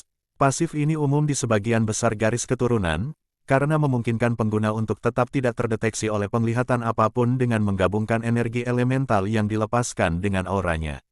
Elementalis api, elementalis air, dan yang lainnya semuanya memiliki peluang tinggi untuk membuka pasif ini. Akan tetapi, tidak semua orang suka memilikinya, karena untuk menggunakannya secara efisien, elemen seperti kabut, yang menghabiskan banyak energi, merupakan suatu keharusan. Artinya, di tangan Johnson, pasif ini mengubahnya menjadi pembunuh yang mematikan di dalam kabutnya. Ekspresi Barry berubah tak sedap dipandang saat melihat pemandangan ini. Dia tidak tahu bagaimana dia bisa melindungi Amelia dari mereka berdua sementara dia memiliki kemampuan morphing fisik. Namun, mengeluh tentang hal itu juga tidak akan membantunya. Ia segera menggunakan satu-satunya kemampuan aktif yang dimilikinya. Kakinya mulai berubah menjadi kaki kerbau, sementara itu, dahinya menumbuhkan dua tanduk panjang yang melengkung. Setelah transformasinya berakhir, dia tetap berada di samping Amelia sambil menatap ke arah lain dengan kewaspadaan yang meningkat semaksimal mungkin. Transformasinya mungkin terlihat menakjubkan, tetapi sebenarnya tidak ada seorang pun yang memperhatikannya, karena mata semua orang tertuju pada transformasi Noah. Benar sekali, kemampuan kedua Noah yang ia buka dalam kemurniannya yang lebih tinggi terkait dengan tipe morphing. Hal ini cukup bisa dimengerti, karena garis keturunan Yeti kriogeniknya berasal dari seekor binatang yang bertarung menggunakan sebagian besar bagian tubuhnya, bukan elemennya. Dengan wajah dingin tanpa ekspresi, lengan Noah yang kurus dan terentang perlahan membesar seperti ditiup angin. Lengan jaketnya robek, memperlihatkan lengannya yang telah berubah bentuk. Astaga, para penonton menarik napas dalam-dalam saat melihat lengannya, yang membesar sampai-sampai dia bisa menamparkan salah satunya untuk ditempelkan. Namun, yang lebih mengejutkan mereka adalah bulu putih tebal yang membungkusnya, sehingga hanya telapak tangannya yang tampak seperti manusia. Namun, transformasi Nu belum selesai, karena bahan utamanya masih kurang. Noah menarik kembali tangan kanan raksasanya dan mengaktifkan kemampuan pertamanya Ice Mace Asteris. Gedebuk. Kali ini Nuh tidak menggunakan energinya untuk mengangkat tongkat esnya yang beratnya setengah ton, tetapi malah mengangkatnya dengan satu tangan dan menaruhnya di bahunya seperti sedang membawa tongkat baseball. Agak takut dengan pemandangan itu, para lauder garis depan menelan ludah sambil dengan cepat mengaktifkan semua kemampuan mereka. Meskipun mayoritas hanya memiliki satu, karena mereka masih dalam tingkat kemurnian yang lebih rendah. Berikan mereka polesan, Lexi, perintah Felix. Dengan patuh, Lexi mengarahkan jarinya ke arah ketiga orang itu dan memanggil dengan lembut, angin sepoi-sepoi. Tiba-tiba, kaki Nuh mulai berkilauan dengan partikel putih seperti halnya kedua kaki lainnya. Hal ini meningkatkan kecepatan mereka secara tidak langsung dengan membuat berat tubuh mereka lebih ringan. Bagi Nuh, yang membawa gada raksasa itu, kemampuan ini merupakan anugerah yang dikirim dari surga. Pastikan untuk tidak membunuh siapapun, Noah. Felix tersenyum dan berkata terakhir, selamat bersenang-senang. Ledakan, Nuh menurunkan tongkatnya ke tanah dan menyerang ke depan sambil menyeretnya di belakangnya. Matanya menatap tajam ke arah para lauder tanpa sedikit pun rasa kasihan. Tanpa diragukan lagi, Nuh berencana untuk mengerahkan segenap tenaganya dan menghajar mereka habis-habisan, tidak peduli apakah mereka selamat dari serangannya atau tidak. Felix menyeret Olivia yang sedang kesal dan mengejar Noah. Tidak terlalu cepat, dan tidak terlalu lambat. Anggota tim lainnya bergerak bersamanya, berusaha untuk tidak merusak formasi. Felix tidak mungkin membiarkan Noah masuk sedalam itu tanpa tetap berada di belakangnya. Setelah melihat bahwa Maxwell mulai menyerang, Amelia mulai memberikan perintahnya dengan tenang, pasukan garis depan pertahankan posisi kalian. Para penjaga persiapkan kemampuan kalian. Para penyangga gunakan serangan kalian untuk menyerangku. Seperti mesin yang terawat baik, rekan satu timnya melakukan persis seperti apa yang diperintahkan. Para penjaga elemen, masing-masing memegang kemampuan aktif di tangan mereka. Bola api, bila angin, bahkan ada yang memiliki sambaran petir yang mendesis di tangannya. Sementara itu, para penyangga menggunakan semua yang mereka punya terhadap Amelia, sama sekali mengabaikan para prajurit garis depan. 10, 9,8. Amelia memegang busur kayu sambil menarik talinya sekuat tenaga, membidik ke arah Noah. Dia terus menghitung mundur dengan satu mata terpejam dan mata lainnya menyipit, memusatkan seluruh fokusnya pada sasarannya. 3, 2,1. Sekarang, fiuh, wus, wus. Dia melepaskan tali busur, dan menembakkan anak panah hijau yang terbuat dari energi. Seluruh busur itu adalah kemampuan aktif. Setelah mendengar perintahnya, para penjaga hutan lainnya pun melemparkan apapun yang ada di tangan mereka. Ledakan. Pada waktu yang tepat, Noah mengayunkan tongkat di depannya, menghancurkan sebagian besar serangan unsur. Berbeda dengan serangan para penjaga elemen yang cukup lambat, anak panah yang dilepaskan Amelia terlalu cepat untuk dihindari atau dipertahankan. Untungnya, anak panah itu mengenai lengannya yang telah berubah bentuk, dan sama sekali tidak melukainya. Bulu Yete terlalu tebal untuk ditembus semudah itu. Meski begitu, Amelia dan rekan-rekannya tidak hanya melepaskan satu tembakan dan menyerah. Malah, mereka meningkatkan kecepatan tembakan, menghujani Noah dengan serangan yang lebih banyak dari yang bisa ditahannya. Pada akhirnya, ia terpaksa berhenti maju dan hanya fokus bertahan. Para penjaga hutan cukup puas karena berhasil meredakan kesombongan Noah. Bagaimanapun, ia benar-benar berusaha menghubungi mereka tanpa bantuan dari rekan satu timnya. Namun, ekspresi Amelia semakin serius setelah setiap serangan yang mereka kirim. Noah hampir sepenuhnya terlindungi oleh tongkat dan lengannya yang berbulu besar. Selain beberapa bola api keberuntungan, yang meledak di belakangnya, menghanguskannya sedikit, serangan lainnya hanya membuang-buang energi mereka yang terbatas tanpa tujuan. Tahan, dia mengangkat tangannya dan mengubah strategi mereka dengan memberi perintah, pasukan garis depan serbu dia. Seketika, semua pasukan garis depan meninggalkan posisi mereka dan menyerang Noah, masing-masing memegang senjata atau bagian tubuh yang berubah menjadi bagian tubuh binatang. Masih ada jarak 15 hingga 20 meter di antara mereka. Olivia, sembuhkan dia, Felix memerintah dengan santai. Karena ingin membantu, Olivia melipat tangannya, mengaktifkan kemampuan aktif pertamanya Lily's Blessing pada dirinya sendiri. Dalam sepersekian detik, bunga lili di kepalanya mulai bersinar seperti lampu hijau. Pada saat yang sama, ketiga bunga di kepala Nuh dan seluruh prajurit garis depan juga mulai bersinar. Nathan dan Dale sama sekali tidak merasakan apapun selain rasa malu yang amat sangat, namun, dalam kasus Noah, ia merasakan angin segar membelai punggungnya yang terbakar. Dia tidak dapat berbalik dan melihat apa yang terjadi pada punggungnya, tetapi para penonton, yang sebelumnya menertawakan kemampuan Olivia, terkejut melihat kecepatan luar biasa punggungnya dalam pulih ke keadaan semula. Tidak heran pasif Olivia disebut anak-anak lili asteris. Bunga lili di atas kepala Olivia berperan sebagai seorang ibu, yang memberi makan anak-anaknya dengan makanan yang sama seperti yang diberikan kepadanya. Dengan kata lain, kemampuan apapun yang digunakan Olivia akan beresonansi dengan siapapun yang terpengaruh oleh pasifnya. Garis keturunan Dundalio Lili miliknya mungkin hanya memiliki peringkat langka, tetapi dia pasti membuka pasif luar biasa yang sulit ditemukan bahkan dalam garis keturunan peringkat epik. Cukup, Oli, kata Felix. Tinggal sedikit lagi, punggungnya masih merah. Olivia yang keras kepala menolak mendengarkan Felix, karena ia tetap mengaktifkan kemampuannya hingga kulit Noah tampak lebih pucat dari sebelumnya. Jauh lebih baik, setelah merasa puas, Olivia membuka tangannya yang terlipat, menonaktifkan kemampuannya. Senyumnya yang tulus dan menawan sudah cukup untuk meluluhkan hati para penonton. Namun, Felix hanya merasa jengkel melihat kelakuannya seperti ini. Detik-detik tambahan yang tidak perlu itu menghabiskan setidaknya 15% energinya. Lagi pula, kemampuannya tidak hanya aktif pada Noah saja, tetapi juga pada dirinya sendiri dan mereka berdua. Dia terlalu boros dalam mengelola energinya, dan Felix lelah menegurnya saat latihan agar mengonsumsi sesedikit mungkin. Pasukan garis depan tolong bantu dia. Perintah Felix saat melihat Noah dikepung para pelobi. Membunuh. Bersemangat untuk melampiaskan rasa malu mereka, Nathan dan Dale mengeluarkan teriakan perang saat mereka menyerbu ke arah pertarungan yang kacau itu. Tampaknya Nuh mengalami kesulitan menghadapi keempat garis depan itu. Meskipun ia tahu kapan harus menyerang dengan tongkatnya dan kapan harus menggunakan bulunya yang tebal sebagai perisai terhadap senjata mereka, tongkatnya yang berat membuatnya meninggalkan terlalu banyak celah setiap kali ia menyerang. Hancurkan, retakkan, lantai arena langsung retak setelah Noah menjatuhkan tongkat es dari atas, namun tidak mengenai kepala sasarannya. Pergerakannya yang besar menyebabkan punggungnya terbuka lebar terhadap dua bloodliners yang berada di belakangnya.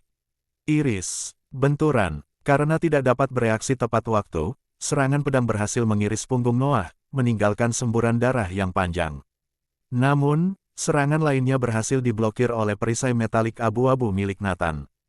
Pengerasan kulit, marah karena gagal menangkis serangan pedang itu, Dale berteriak sambil melompat ke dudukan pedang, memukulnya dengan tangan perunggu telanjangnya.